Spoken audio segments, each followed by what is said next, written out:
أعوذ بالله من الشيطان الرجيم. بسم الله الرحمن الرحيم. يسألونك عن الأنفال قل الأنفال لله والرسول فاتقوا الله وأصلحوا ذات بينكم وأطيعوا الله ورسوله إن كنتم مؤمنين. إنما المؤمنون الذين إذا ذكر الله وجلت قلوبهم وإذا تليت عليهم آياته زادتهم إيمانا وعلى ربهم يتوكلون.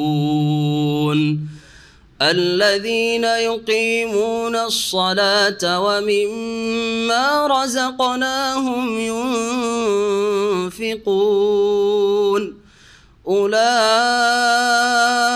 هم المؤمنون حقا لهم درجات عند ربهم ومغفرة ورزق كريم.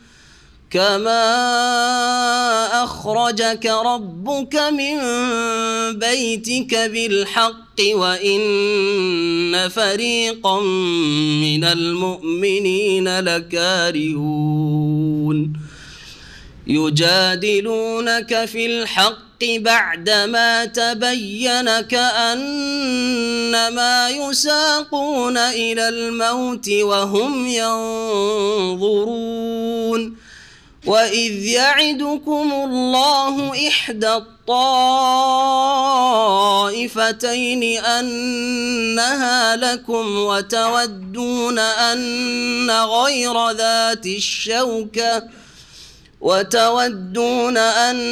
غير ذات الشوكة تكون لكم ويريد الله أن يحق الحق بكلماته ويقطع دابر الكافرين. ليحق الحق ويبطل الباطل ولو كره المجرمون. إذ تستغيثون ربكم فاستجاب لكم أني ممدكم ب1000 من الملائكة مردفين. وما جعله الله إلا بشرى ولتطمئن به قلوبكم وما النصر إلا من عند الله إن الله عزيز حكيم. إذ يغشيكم النعاس أمنة منه وينزل عليكم من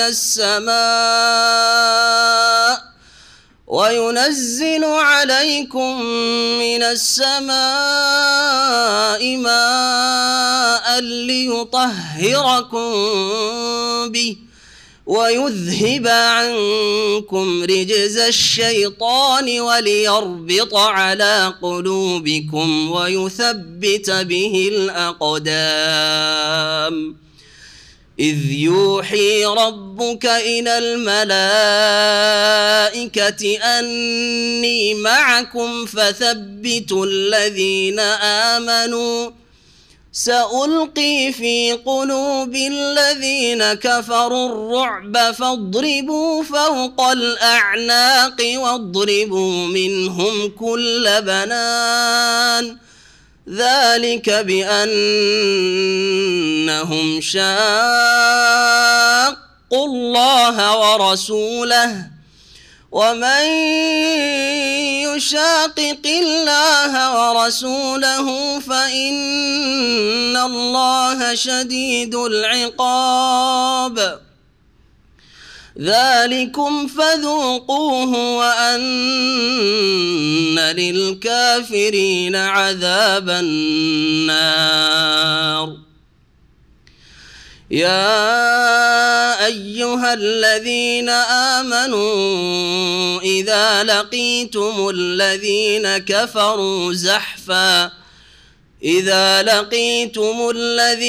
كفروا زحفا فلا تولوهم الأدبار ومن يولهم يومئذ دبره إلا متحرفا لقتال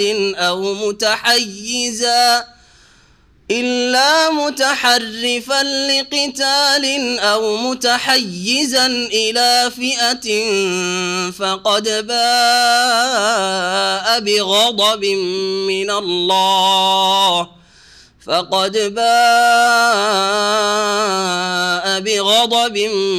من الله ومأواه جهنم وبئس المصير. فلم تقتلوهم ولكن الله قتلهم وما رميت إذ رميت ولكن الله رمى وليبلي المؤمنين منه بلاء حسنا إن الله سميع عليم. ذلكم وأن الله موهن كيد الكافرين. إن تستفتحوا فقد جاءكم الفتح وإن تنتهوا فهو خير لكم وإن تعودوا نعد ولن تغني عنكم فئتكم شيئا ولو كثرت وأن الله مع المؤمنين. يا أيها الذين آمنوا أطيعوا الله ورسوله ولا تولوا عنه وأنتم تسمعون ولا تكونوا كالذين قالوا سمعنا وهم لا يسمعون.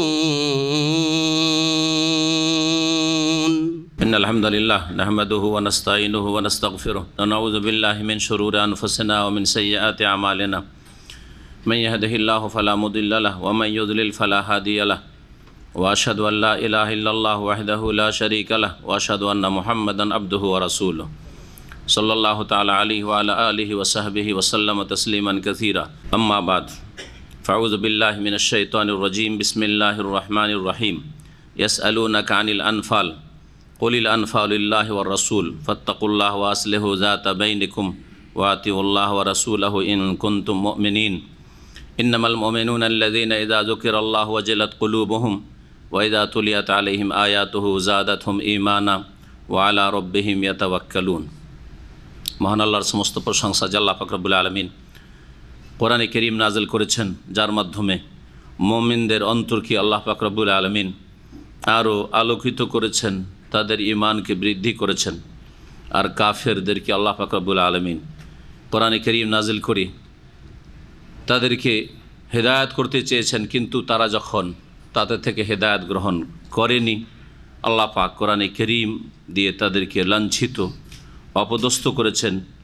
আল্লাহ পাকের হুজ্জত কায়েম করেছেন তিনি, যাতে করে কিয়ামতের দিনে আর ওজর পেশ করার, অজুহাত পেশ করার কোনো অবকাশ না থাকে। আমাদের তাফসীর শুরু হবে সূরাতুল আনফাল থেকে।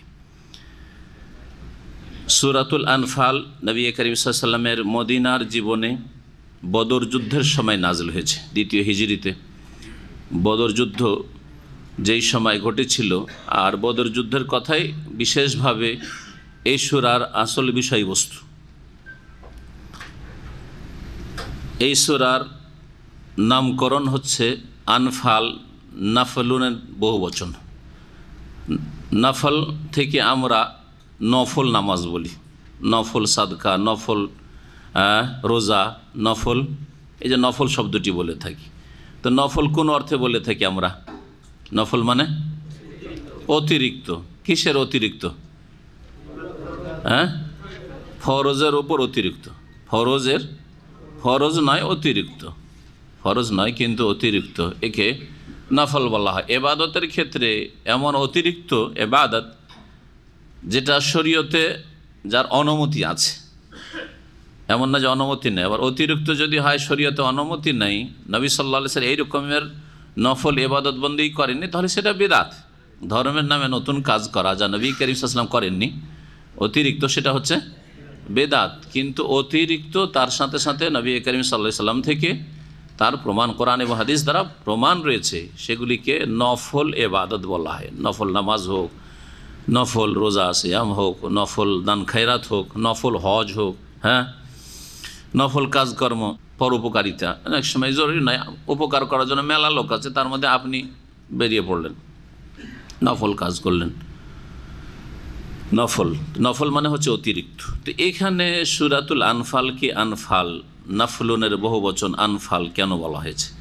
এই সূরার প্রথম আয়াতে আনফাল শব্দটি উল্লেখিত হয়েছে। যে আনফাল সম্পর্কে নবী করিম সাল্লাল্লাহু আলাইহি ওয়াসাল্লামের সাহাবীগণ জিজ্ঞেস করেছিলেন যে ইয়া রাসূলুল্লাহ, এই আনফালের হুকুম কি? তো এই আনফাল মানে কি? তাহলে আনফালের হুকুম, আনফাল এখানে গনিমতের ধন সম্পদকে বোঝানো হয়েছে, অর্থাৎ যুদ্ধলব্ধ বা যুদ্ধে যেসব সম্পদ হাসিল হয় কাফেরদের যুদ্ধের পরে বা যুদ্ধের সময়, যখন কাফেররা পরাজিত হয় আর তাদের ধন সম্পদ ছেড়ে পলায়ন করে, যেই ধন সম্পদ জেহাদের পরে হাসিল হয়, জেহাদের ময়দান থেকে কাফেরদের ধন সম্পদ, সেটা হচ্ছে আনফাল বা সেটা হচ্ছে গানায়েম, বহু বচন গনিমতের, গনিমত। এর তাহলে একটা নাম হচ্ছে গনিমত, যে গনিমতের কথা এই সূরারই যে 10ম পারা শুরু হচ্ছে, তাতে আল্লাহ পাক উল্লেখ করে ওয়ালামু আন্নামা গানিমতুম মিন শাইইন, এখানে গনিমত শব্দটি উল্লেখিত হয়েছে। তখন গনিমতের ভাগ বন্টন কে কে পাবে, কারা পাবে, কাদের জন্য আল্লাহ পাক এগুলিকে করেছেন, কোন খাতে বন্টন করতে হবে, ওখানে বর্ণনা করা হয়েছে। এখানে ওই গনিমতকে আনফাল বলে আখ্যায়িত করা হয়েছে। তো আনফাল কেন বলা হলো গনিমতকে? এই জন্য বলা হয়েছে যে দুটি কারণ উল্লেখ করা হয়েছে। একটি হচ্ছে যে এই উম্মতকে আল্লাহ পাক রব্বুল আলামিন এই গনিমতের ধন সম্পদ অতিরিক্ত দিয়েছেন, যা অন্য উম্মতকে দেন নাই, এটা হচ্ছে একটি কারণ। যেমন নবী সাল্লাল্লাহু আলাইহি ওয়াসাল্লামের হাদিসে রয়েছে, সহিহ বুখারী সহিহ মুসলিমের হাদিসে রয়েছে যে উতিতু খামসাম লাম ইউতাহুন্না আহাদুন ক্বাবলি, আমাকে 5টি জিনিস দেওয়া হয়েছে যা এর পূর্বে কোনো নবীকে বা কোনো উম্মতকে দেওয়া হয়নি। তার একটি হচ্ছে ওহিল্লাত লিয়াল গানায়েমু, আমার জন্য গনিমতের ধন সম্পদ, যুদ্ধলব্ধ সম্পদকে হালাল করা হয়েছে। আগের উম্মতের যে নবী রসুলগণ জিহাদ করেছেন বা উম্মতেরা জিহাদ করেছে কাফেরদের বিরুদ্ধে, যে ধন সম্পদ হাসিল করেছে তারা, সেটা পাহাড়ে রেখে দিতে হয়েছে। তারপরে যদি তাদের এই জিহাদ আল্লাহ পাক কবুল করে থাকেন, এতে যদি তারা বেমানি আত্মসাৎ না করে থাকে সেই গনিমতের ধন সম্পদ, তাহলে আসমান থেকে আগুন এসে জ্বলে যাবে, তার মানে আল্লাহ পাক সাদরে গ্রহণ করেছেন। আর যদি না হয় তাহলে তাদের এই জিহাদ আর তাদের এই গনিমত এই কবুল হয়নি। কিন্তু নবী করিম সাল্লাল্লাহু আলাইহি ওয়াসাল্লামের জন্য, তার উম্মতের জন্য গনিমতের ধন সম্পদকে হালাল করা হয়েছে, পাক পবিত্র মুজাহিদিনদের জন্য। তাহলে অতিরিক্ত এই উম্মতকে দেওয়া হয়েছে, এটা একটা অর্থ। এই অর্থে গনিমতকে আনফাল বলা হয়েছে, অতিরিক্ত এই উম্মতের বোনাস অন্য উম্মতকে দেওয়া হয়নি। আর একটি কারণ হচ্ছে গনিমতকে আনফাল বলার, সেটা হচ্ছে যে আল্লাহ পাক রব্বুল আলামিন মুজাহিদিনদেরকে, যারা সত্যিকার অর্থে জিহাদ করবে আল্লাহর কালেমাকে উঁচা করার জন্য আল্লাহর জমিনে, তাদেরকে আল্লাহ পাক আখিরাতে মহাপুরস্কার দেবেন, এই ওয়াদা করেছেন। তাদের সাথে আল্লাহ পাক ব্যবসার চুক্তি করেছেন। এই আয়াত সূরা তওবাতে গেছে, ইন্নাল্লাহা আশতারা মিনাল মুমিনিনা আনফুসাহুম ওয়া আমওয়ালাহুম বিআন্না লাহুমুল জান্নাহ, জান্নাতের বিনিময়ে তাদের জান এবং মাল খরিদ করে নিয়েছেন আল্লাহ পাক রব্বুল আলামিন, ঠিক না? তো কি দেবেন আল্লাহ পাক? তাহলে জিহাদের পুরস্কার জান্নাত, যেটা হচ্ছে সমস্ত ইবাদত বন্দেগীর লক্ষ্য উদ্দেশ্য, সব কিছু লক্ষ্য উদ্দেশ্য জান্নাতে পৌঁছা, জাহান্নাম থেকে বাঁচা, সেটা হচ্ছে আসল পুরস্কার। এই আসল পুরস্কারের সাথে সাথে অতিরিক্ত পুরস্কার দুনিয়াতে পার্থিব জগতে হচ্ছে মুজাহিদিনদের জন্য এই গনিমতের ধন সম্পদ। এই অর্থে গনিমতকে কি বলা হয়েছে? আনফাল বলা হয়েছে। এটা আখেরাতের জান্নাতের ওপর দুনিয়ার অতিরিক্ত বোনাস মুজাহিদিনদের জন্য, যারা জিহাদ ফি সাবিলিল্লাহ করবে। তো আল্লাহ পাক রব্বুল আলামিন এখানে এরশাদ করেছেন ইয়াসআলুনাকা দি, যে লোকেরা আপনাকে জিজ্ঞেস করছে। সাহাবাই কিরামদের মাঝে যখন বদর যুদ্ধ সংগঠিত হইল আর তাতে বিজয় লাভ করলেন মুমিনগণ নবী সাল্লাল্লাহু আলাইহি ওয়াসাল্লামের সাথে, গনিমতের ধন সম্পদ পাওয়া গেল। এগুলি কে নেবে, কে পাবে? সবাই মনে করে যে আমি বেশি কাজ করেছি তো আমি বেশি পাবো। তো কে পাবে, কে কতটা পাবে? কল্পনা জল্পনা তো হবেই, তাই না? মানুষ হিসাবে কল্পনা জল্পনা যে এইগুলো যে কার কাছে যাবে, কে যে পাবে ইত্যাদি তো হবেই। তো লোকেরা আপোষে আলাপ আলোচনা করছে, জিজ্ঞাসাবাদ, বা নবী সাল্লাল্লাহু আলাইহি ওয়াসাল্লামকে জিজ্ঞাসা করছে। এর জবাবে আল্লাহ পাক বলছেন, দেখো এতে তোমাদের কল্পনা জল্পনা করার কোনো প্রয়োজন নেই। এই ক্ষেত্রে চূড়ান্ত ফয়সালা করবেন স্বয়ং আল্লাহ রাব্বুল আলামিন, এবং যেহেতু আল্লাহ পাক বিধান নাজেল করেন একমাত্র নবী মোহাম্মদ রাসূলুল্লাহ সাল্লাল্লাহু আলাইহি ওয়াসাল্লামের ওপর, সুতরাং মোহাম্মদ রাসূলুল্লাহ সাল্লাল্লাহু আলাইহি ওয়াসাল্লাম ফয়সালা দেবেন। যেই ফয়সালা আল্লাহ পাক দেবেন, তার রাসূল দেবেন, সেটাই হচ্ছে ফয়সালা যে কে পাবে। এখন এই ফয়সালা এখানে উল্লেখ করা হয়নি, এখানে শুধু এতটুকু বলা হয়েছে যে তোমাদের কল্পনা করার কোনো প্রয়োজন নেই, কে পাবে না পাবে এসব তোমাদের সিদ্ধান্ত নেওয়ার কোনো প্রয়োজন নেই। এই সিদ্ধান্ত আল্লাহর হাতে এবং তার রাসূল সাল্লাল্লাহু আলাইহি ওয়াসাল্লামের মাধ্যমে। ইয়াসআলুনাকা আনিল আনফাল, হে নবী তোমাকে জিজ্ঞেস করে, আল্লাহ পাক বলছে তোমাকে জিজ্ঞেস করে লোকেরা, বা জিজ্ঞেস করছে লোকেরা মানে সাহাবিগণ, আনিল আনফাল গনিমতের ধন সম্পদ সম্পর্কে, যুদ্ধলব্ধ সম্পদ সম্পর্কে। কুল, হে নবী তুমি বলে দাও, আল আনফাল লিল্লাহি ওয়ার রাসূল, গনিমতের ধন সম্পদ আল্লাহর জন্য এবং তার রাসূলের জন্য। মানে এর মালিক কে? আল্লাহ এবং তার রাসূল সাল্লাল্লাহু আলাইহি সাল্লাম। ফয়সালা করবেন আল্লাহ পাক রব্বুল আলামিন ওয়াহির মাধ্যমে, কোরআনে কারিমে, অথবা রাসূলুল্লাহ সাল্লাল্লাহু আলাইহি ওয়াসাল্লামের হাদিসে যেটা ওয়াহি, আল্লাহ পাক এই ফয়সালা করবেন। যেই ফয়সালা করে দেবেন রাসূলুল্লাহ সাল্লাল্লাহু আলাইহি ওয়াসাল্লামের মাধ্যমে, সেই ফয়সালা তোমাদেরকে মেনে নিতে হবে। লিল্লাহি ওয়ালির রাসূল, লিল্লাহি ওয়ালির রাসূল মানে এই না যে আল্লাহ নেবেন আর রাসূল নেবেন আর কেউ পাবে না তোমরা, এটা অর্থ নয় আর কি। মানে ফয়সালা করবেন আল্লাহ পাক এবং তার রাসূল সাল্লাল্লাহু আলাইহি ওয়াসাল্লাম, কারণ বিধানদাতা শারে আল্লাহ পাক রব্বুল আলামিন, আর বিধানের প্রচারক বাহক রাসূলুল্লাহ সাল্লাল্লাহু আলাইহি ওয়াসাল্লাম। সুতরাং সিদ্ধান্ত আল্লাহ এবং রাসূলের। ফাত্তাকুল্লাহ,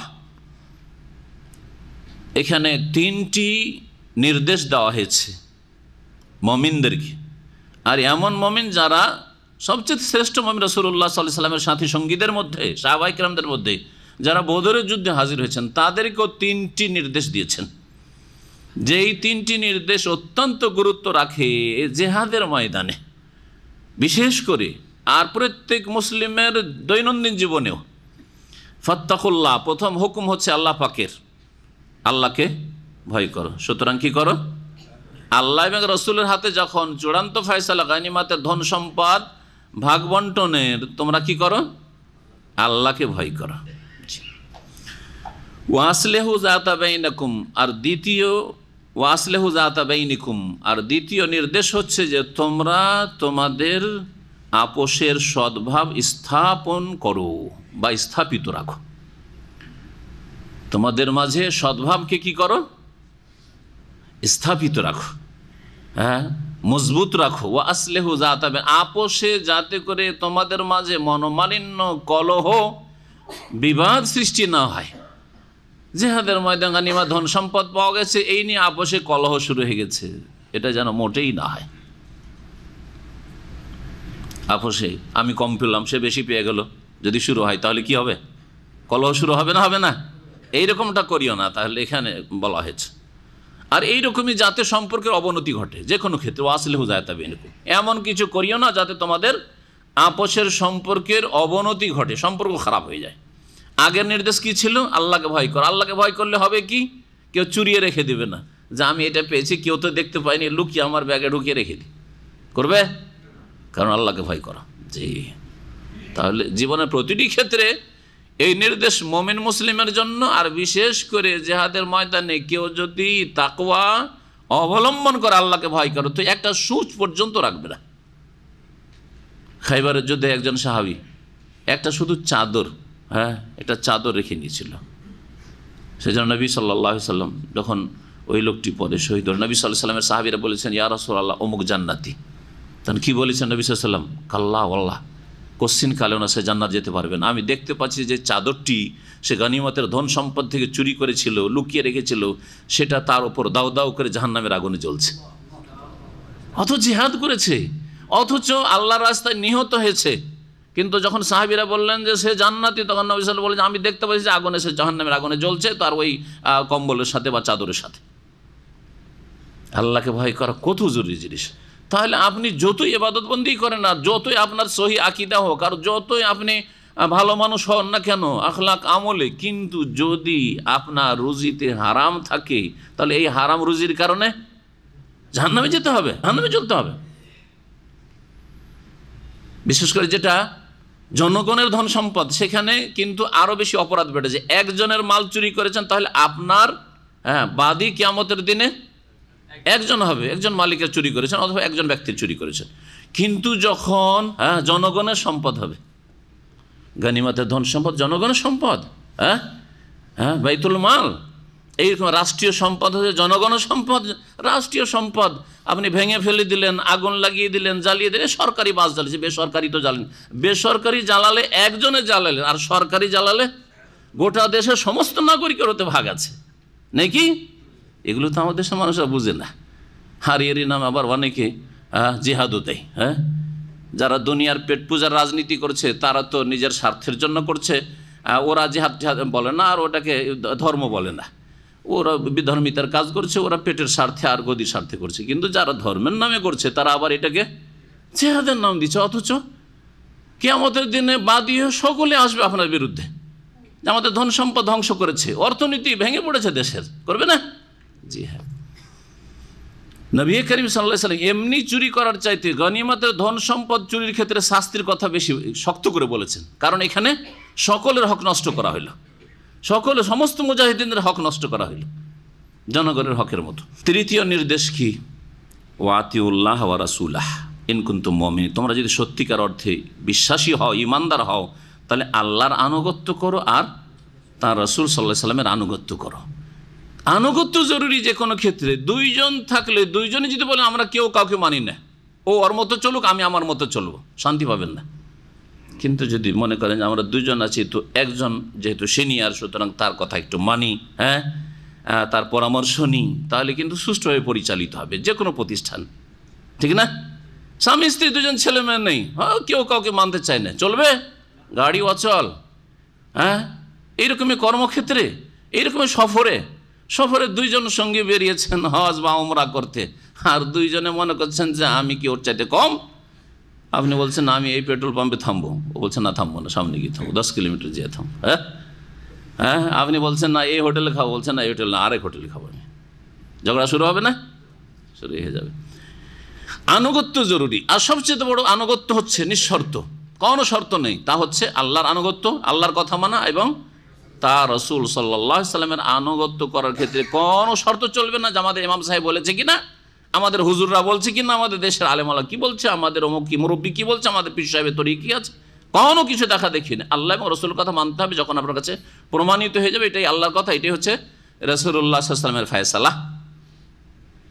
মানুষের কথার ক্ষেত্রে শর্ত আছে, সেটা হচ্ছে আল্লাহ এবং রাসূলের আনুগত্যের আওতাতেই হইতে হবে। যদি আল্লাহ রাসূলের নাফরমানি করে আমি কোনো হুকুম দিই, তো মানা আপনার জন্য ওয়াজিব নাই না জায়েজ নাই? জরুরি নাই বললেন, জরুরি নাই কথাটা ভুল না? আমি যদি আপনাদেরকে কোন একটা এমন হুকুম করি যেটা আল্লাহ রাসূলের বিরুদ্ধে, শরীয়তের বিপরীত, তাহলে কি করবেন? তাহলে আনুগত্য করা জরুরি নয় না জায়েজ নাই? জায়েজ নাই, কারণ গুনাহ হবে। আপনার বাপ যদি বলে যে এই লোকটা খুব আগে বেড়ে যাচ্ছে, যা তো এর এর জমির ফসল টসল রাতে কেটে নিয়ে চলে, জায়েজ? গ্রামে গঞ্জে কারো মুরগি মেরে দিল, কারো খাসি মেরে দিল, এই খাসিটা বাড়ি দে, জবাই করে দে, জায়েজ? জায়েজ নয়, জায়েজ নয়। ওখানে যদি আপনি বাপের কথা মানেন তো আপনি হারাম কাজ করলেন, আপনি আল্লাহকে অসন্তুষ্ট করলেন এবং রাসূলের নাফরমানি করলেন। আপনি বাপকে মানতে গিয়ে আল্লাহ এবং রাসূল নাফরমানি করবেন। তো স্ত্রী যদি বলে যে তুমি দাড়ি রাখিও না, তা আনুগত্য করা জরুরি নয় না? বলেন, স্ত্রীর কথা মানা জরুরি নয়, ঠিক না? নাকি জায়েজ না? স্ত্রীর কথা মানলে কি হবে? হারাম হবে না জায়েজ হবে? মাকরুহ হবে? হারাম। জি হ্যাঁ, বুঝতে পারছেন? তাইলে বাপের কথা যদি না মানা যায়, একটা অন্যায় কথা বলছে, তো স্ত্রীর কথা কি করে মানা যাবে? বাপ 25 বছর 30 বছর মানুষ করে দিল, আর কাজে লাগিয়ে তার স্ত্রী হঠাৎ করে এসে আপনার হুকুম চালাতে শুরু করলো, তুমি দাঁড়িয়ে রাখতে পারবে না। তার কথা মানা জরুরি হয়ে গেছে, স্ত্রী আমাকে দাঁড়িয়ে রাখতে দেয় না। কত নির্বোধ মুসলমান আপনি তাহলে। বাপ যে জন্মদাতা তার কথা মানা যাবে না আল্লাহ আর নাফরমানি করে? মা যে পেটে রেখেছে 10 মাস তার কথা মানা যাবে না আল্লাহ নাফরমানি করে, রাসূলের নাফরমানি করে? মা যদি বলে চল আমাকে শাহজালাল মাজারে নিয়ে চল, ওরসে যাব, মানা জরুরি নয়, তাই না? জায়েজই নয়, হারাম। লা তাআতা লিমাখলুকিন ফি মাসিয়াতিল খালিক। নবী করিম সাল্লাল্লাহু আলাইহি ওয়াসাল্লাম প্রসিদ্ধ হাদিস, কোন সৃষ্টির আনুগত্য নেই ফি মাসিয়াতিল খালিক, স্রষ্টার বিরুদ্ধাচরণ করে, আল্লাহর নাফরমানি করে কাউকে মানা চলবে না। আলেমকেও মানা চলবে না, বাপ মাকেও মানা চলবে না, শাসককেও মানা চলবে না, কাউকে মানা চলবে না। আমি এটা করতে পারবো না।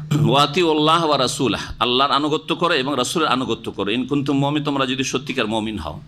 জিহাদের ময়দানে যখন আল্লাহ এবং রাসূলের আনুগত্য করবেন, তাহলে আর কোনো আপত্তি তুলবেন না। আল্লাহর ফয়সালা যে অমুক এইরকম পাবে, রাসূলুল্লাহ এইভাবে বিচার করে দিয়েছেন, একে এত দিয়েছেন, ওকে এত দিয়েছেন, ওকে এত দিয়েছেন, হ্যাঁ, কাউকে ছাগল দিলেন, আমাকে ছাগল দিলেন, ওকে কেন উট দিলেন, এটা আর বলার আপনার ইখতিয়ার নেই। কারণ আতিউল্লাহ ওয়া রাসূলাহ, আল্লাহ এবং রাসূলের আনুগত্য করতে বাধ্য তুমি, ফরজ। আল্লাহর আনুগত্য, আল্লাহর কথা মানা এবং রাসূলের কথা মানা বা ফয়সালা মানা। জি, তারপরে আল্লাহ পাক ইরশাদ করছেন যে সত্যিকার মুমিন কারা। এই যে মুমিন বলা হয়, যদি তোমরা মুমিন হও তাহলে তোমাদের মধ্যে এই গুণগুলি থাকবে, আল্লাহ রাসূলের আনুগত্য করবে, আপোষের সম্পর্ককে উন্নত করার চেষ্টা করবে এবং আল্লাহকে ভয় করবে, তাই না? 3টি গুণ বলা হলো না? তারপরে বলেছে তাহলে মুমিন কারা, মুমিনদের কিছু গুণ শুনেন। বলছে ইন্নামাল মুমিনুনা আল্লাযীনা ইযা যুকিরাল্লাহ, নিঃসন্দেহে মুমিন সত্যিকার অর্থে ওইসব লোকেরা, আল্লাযীনা ইযা যুকিরাল্লাহ, যাদের সামনে আল্লাহর কথা আলোচিত হলে, যুকিরাল্লাহ মানে আল্লাহর কথা আলোচনা করা হলে, এটা হচ্ছে ব্যাপক অর্থ, এটা হচ্ছে ব্যাপক অর্থ। যুকিরা মানে আলোচনা করা, যুকিরা মানে শুধু সুবহানাল্লাহ পড়া নয়, যেটাকে আমাদের দেশের লোকেরা শুধু জিকির বলে। জিকির মানে উল্লেখ করা, জিকির মানে আলোচনা করা, জিকির মানে স্মরণ করা, বোঝা গেছে? জি, তো জিকির আল্লাহর কথা আলোচিত হলে, আল্লাহর কথা উল্লেখ করা হইলে, আল্লাহর কথা মানে আল্লাহর সত্তার কথা, আল্লাহর গুণাবলীর কথা, আল্লাহ পাকের রুবুবিয়তের কথা, আল্লাহ পাকের উলুহিয়াত ইবাদত বন্দির কথা, আল্লাহ পাকের আদেশ নিষেধের কথা, হ্যাঁ, আল্লাহ পাকের সন্তুষ্টির কথা, আল্লাহ পাকের ভালোবাসার কথা, আল্লাহ পাক রব্বুল আলমিনের দিনের বিধিবিধানের কথা, সবগুলিকে শামিল জিকির আল্লাহ, তাই না? তো আল্লাহর কথা আলোচিত হওয়া মানে এতগুলি সবকে শামিল। আল্লাহ সম্পর্কে আলোচনা করা, আল্লাহ রসুল সম্পর্কে আলোচনা কি জন্য করছি? আল্লাহর আলোচনার জন্য, তাই না? আল্লাহর ইবাদতটা ঠিকভাবে জানতে পারবো, রসুলের মাধ্যমে জানতে পারবো, সেই জন্য রসুলের জীবনে আলোচনা করছি। তো ওইটা হচ্ছে আল্লাহ সম্পর্কে আলোচনা করা। আল্লাহর দিনের মাসলা মাসাইল, হ্যাঁ, নামাজের তরিকা, রোজা, যাকাত, হজ, হালাল হারাম, জায়েজ না জায়েজ, হ্যাঁ, আলোচনা। আল্লাহর আলোচনা নয় কি দুনিয়ার আলোচনা নাকি? সবকে শামিল। এই আলোচনা, আল্লাহ সম্পর্কে আলোচনা করা, আল্লাহর দিন সম্পর্কে আলোচনা করা, আল্লাহ পাকের রাসূল সাল্লাল্লাহু আলাইহি ওয়াসাল্লাম সম্পর্কে আলোচনা করার উপকারিতা একজনে শুধু সীমিত থাকে না, সকলে তার দ্বারা উপকৃত হইতে পারে। এখন আল্লাহর কথা আলোচনা চলছে না? চলছে না? আল্লাহর কথা আলোচনাতে শুধু ব্যক্তিগত আমারও ফায়দা রয়েছে না, আপনাদেরও ফায়দা রয়েছে, আপনাদেরও ফায়দা রয়েছে। কিন্তু এখন 1 ঘন্টা ধরে আমি আলোচনা না করে শুধু যদি সুবহানাল্লাহ করি, আলহামদুলিল্লাহ বলি, আল্লাহু আকবার করি, লা ইলাহা ইল্লাল্লাহ বলি, লা হাওলা ওয়ালা কুওয়াতা ইল্লা বিল্লাহ পড়ি, আরও বহু তাসবিহ তাহলিল রয়েছে, যদি করতে থাকি আসর পর্যন্ত, তো আমার ফায়দা হবে না? হবে না? আমার ফায়দা হবে, আপনাদের ফায়দা হবে? আপনাদের আমার জিকির দিয়ে আপনার ফায়দা হবে না, ঠিক না? এটাও আল্লাহর স্মরণ করা, কিন্তু 2 স্মরণের পার্থক্যটা বুঝতে পারলেন? তাহলে কোন স্মরণটা, কোন আলোচনাটা বেশি গুরুত্ব রাখে এখন বুঝুন, তাই না? আর কোনটা ব্যাপক অর্থে আল্লাহ পাকের জিকির। আল্লাহ পাকের জিকির মানে শুধু নির্জনতা অবলম্বন করে আপনি জিকির করছেন, আর জাতি জাহান্নামের পথে চলে যাচ্ছে, জাতি শিরক বিদআতের আকীদা রাখে, জাতি বেনামাজি বেদিন হয়ে যাচ্ছে, আপনার দুনিয়া সম্পর্কে খবর নাই, এই জিকির আল্লাহ করতে বলেন নাই, এই জিকির নাই। মুস্তাহাব জিকির নিয়ে পড়ে আছেন, আর ফরজ জিকির নাই। ইসলাম শিখা ফরজ, দিনের জ্ঞান অর্জন করা ফরজ, জ্ঞান দিচ্ছেন না আপনি, আলেমে দিন একজন, হ্যাঁ, আর আপনি নির্জনে বলছেন যে আমি এখন বসেছি বা আমার হুজুর এখন মোরাকাবাতে বসছে। তা আপনার মোরাকাবাতে আপনার ফায়দা, তাও সুন্নতি তরিকা হইলে ফায়দা, বেদাতি তরিকা হলে আপনারও ফায়দা নেই, কারণ নবীর আদর্শ না আপনি, বুঝে গেছে? তো এখানে জকির আল্লাহ মানে কি? আল্লাহর কথা আলোচিত হলে, আল্লাহর কথা যদি উল্লেখ করা হয়, সে আল্লাহ পাকের তৌহিদ সম্পর্কে হোক, জাত সিফাত সম্পর্কে হোক, আল্লাহ পাকের সম্পর্কে যেসব আকীদা রয়েছে সেগুলি সম্পর্কে হোক, ধর্মীয় বিশ্বাস, অথবা আল্লাহ পাকের ইবাদত বন্দেগী সম্পর্কে হোক, আল্লাহ পাকের দ্বীনের মাসলা মাসাইল সম্পর্কে হোক, হ্যাঁ, হালাল হারাম সম্পর্কে হোক, এজা জকির আল্লাহু, দ্বীনের কথা আলোচনা হইলি, আল্লাহর কথা আলোচনা হইলি, মুমিনের অবস্থা কেমন হয় শুনুন। এই অবস্থাগুলি আপনার মধ্যে আসতে হবে, এইরকম যেন আপনার অন্তরের অবস্থা হয়, আপনার ঈমান আমলের অবস্থা হয়, আপনার কাজকর্মের অবস্থা হয়। ওয়াজিলাত কুলুবুহুম, তাদের অন্তর কেঁপে উঠে। আল্লাহর কথা আলোচনা করা হইলে তাদের অন্তর কেঁপে উঠে। আল্লাহ পাকের দিনের কথা বলা হচ্ছে, আল্লাহর দিন থেকে কত দূরে আমি সরে গেছি। আল্লাহ পাকের যে সিরাতে মুস্তাকিমের কথা আলোচনা করা হচ্ছে, এই সরল পথ থেকে, জান্নাতের পথ থেকে আমি ডানে বামে কোথায় গাড়ি নামিয়ে দিয়েছি, আমি জাহান্নামের পথে নামিয়ে দিয়েছি। তাহলে ওয়াজিলাত কুলুবুহুম, অন্তর কেঁপে উঠবে আল্লাহ পাকের ভয়ে, যে এই অবস্থায় যদি আমার মত চলে আসে, এই পাপের অবস্থায়, তাহলে আমি কোথায় যাব? আমি তো জান্নাতে যেতে পারবো না, আমার গাড়ি তো জান্নাতে যাবে না, এই লাইফের গাড়ি তো জাহান্নামে চলে যাবে। ওয়াজিলাত কুলুবুহুম, এইরকম আল্লাহ পাকের গুণাবলীর মধ্যে আল্লাহ পাকের কুদরতের কথা, আল্লাহ পাকের আলেমুল গাইব হওয়ার কথা। আপনার বাপ জানতে পারেন না, মা জানতে পারেন না, আপনার স্ত্রী পর্যন্ত জানতে পারেন আপনি চরিত্রহীন, হ্যাঁ, আপনি এইরকম লুকিয়ে লুকিয়ে প্রেম করছেন, কেউ জানতে পারে না, কিন্তু আল্লাহ পাক তো জানছেন, আলমুল গাইব। তাহলে যখন আল্লাহর কথা আলোচনা করা হবে, আল্লাহ পাকের ইলমে গাইবের কথা আলোচনা করা হবে, ওয়াজিলাত কুলুবুহুম, অন্তর ভয়ে কেঁপে উঠবে যে আল্লাহ তোমার উপর তো লুকিয়ে রাখা যায় না, আমি কি করেছি। সুতরাং ফিরে আসবে আল্লাহর দিকে, তওবা করবে, সংশোধন করবে। ওয়াজিলাত কুলুবুহুম, এই নয় যে শুধু আপনি কোরআন তেলাওয়াত করছেন আর সুরটা সুন্দর সুন্দর শুনতে ভালো লাগছে, তখন চোখে একটু পানি চলে আসলো সুর শুনে, এটা বোঝানো হয়নি। এতে এমন কোন ফায়দা হলো যে সুর শুনে আপনাকে শুধু চোখে পানি আসলো? অনেকের হয় এরকম, ভালো কারি সাহেব তেলাওয়াত করছে আর এত মধুর সুরে তেলাওয়াত করলো যাতে চোখে পানি চলে আসলো, সাময়িক চোখের পানি, কিন্তু আপনার লাইফটা পরিবর্তন করবে না, আপনার জীবনে ইমানি উন্নতি আসবে না, আপনার আল্লাহর ভয় ভীতি পয়দা হবে না, আখিরাত জান্নাতমুখী আপনি হইতে পারবেন না। কিন্তু সত্যিকার অর্থে আল্লাহর দিন বুঝে, আল্লাহ পাকের গুণাবলী বুঝে, এবং আল্লাহ পাক রব্বুল আলামিনের রাসূল সাল্লাল্লাহু আলাইহি সাল্লামের জীবনী আদর্শ সম্পর্কে বুঝে তারপরে নিজের সংশোধন করা, যে আমাকে এই সরল পথে, ইহদিনাস সিরাতাল মুস্তাকিম, এই পথেই থাকতে হবে, আমি কি এই পথের উপর আছি? ওয়াজিলাত কুলুবুহুম, অন্তর কেঁপে ওঠে মুমিন হলে। ওয়াইদা তুলিয়াত আলাইহিম আয়াতুহু যাদাতহুম ঈমানা, আর যখন তাদের সামনে আল্লাহর আয়াতগুলি পাঠ করা হয় বা পঠিত হয়, যাদাতহুম ঈমানা, তখন তাদের ঈমান ওই আয়াতগুলি বৃদ্ধি করে দেই। যাদাতহুম এর ফাইল কর্তা হচ্ছে আয়াতগুলি। আয়াতগুলি কি করে? তাদের ঈমানকে বৃদ্ধি করে। ঈমান বৃদ্ধি হয় আল্লাহ পাকের আয়াত শুনলে। সাহাবায়ে কেরাম আয়াতগুলি অর্থ বুঝে শুনতেন না এমনি শুনতেন? অর্থ বুঝে। সুতরাং সবসময় চেষ্টা করতে হবে যথাসাধ্য অনারবদেরকে, আরবিদের জন্য প্রথম ফরজ, অনেক সময় শুদ্ধ ভাষা কোরআনের ভাষা আরবি বুঝে না, তাহলে আরও হতভাগা, তার জন্য তো সহজ, একটু ভাষা জ্ঞানটা এগিয়ে নিয়ে গেলেই তো, বা একটু কোরআন চর্চা করলেই তো কোরআনে কারীম বুঝতে পারে। মাতৃভাষায় কোরআনে কারীম নাযিল হয়েছে, যদিও 1400 বছর এতে ব্যবধানে বা এই সময়টাই ভাষার কিছু পার্থক্য হয়ে গেছে, তারা মাতৃভাষা বলে বুঝে, কিন্তু কোরআনের ভাষা শুদ্ধ ভাষা, অনেক শব্দই বুঝে না বা অনেক বাক্য বুঝে না। বোঝার চেষ্টা করলে তাদের জন্য অনেক সহজ, ঠিক না? একজন অনারবের জন্য অনেক কষ্ট কোরআন বোঝা, কিন্তু তাকেও যথাসাধ্য কী করতে হবে? আল্লাহ পাকের সম্বোধন, আল্লাহ পাক অ্যাড্রেস বোঝার চেষ্টা করতে, আল্লাহ পাক কী বলছেন বোঝার চেষ্টা করতে হবে। কারণ এটাই হচ্ছে রাসূলুল্লাহ সাল্লাল্লাহু আলাইহি ওয়াসাল্লাম সাহাবায়ে কেরাম আদর্শ, যে না বুঝে শুধু কোরআন তারা শুনতেন না, না বুঝে শুধু কোরআন মুখস্থ করতেন না, না বুঝে তারা কোরআন তেলাওয়াত করতেন না, কোরআনের কারি হইতেন না। তো যখন কোরআন তেলাওয়াত করা হয় তখন কি হয়, তাদের ঈমান এই কোরআনে কারীমের আয়াত বৃদ্ধি করে। তাহলে বোঝা গেল এই আয়াত দ্বারা যে ঈমান কি হয়, ভালো কাজ করলে কোরআন তেলাওয়াত করা বা কোরআন তেলাওয়াত শোনা, কোরআনের অর্থ শোনা, কোরআনের তাফসীর শোনা ভালো কাজ না মন্দ কাজ? ভালো কাজ করলে ঈমান বৃদ্ধি হয়, এটা বোঝা গেল। যখন ভালো কাজ করলে ঈমান বৃদ্ধি হয়, তাহলে এর বিপরীত কেউ যদি মন্দ কথা কাজে লিপ্ত হয় তো ঈমান কম হয়। এটা হচ্ছে আহলে সুন্নাত ওয়াল জামাতের আকীদা। আল ঈমান ইয়াজিদু ওয়া ইয়ানকুসু, ঈমান কমে এবং বাড়ে। ইয়াজিদু বিত্তাআ ওয়া ইয়ানকুসু বিল মাসিয়া, নেকির কাজ করলে ঈমান বাড়ে আর গুনাহর কাজ করলে ঈমান কমে।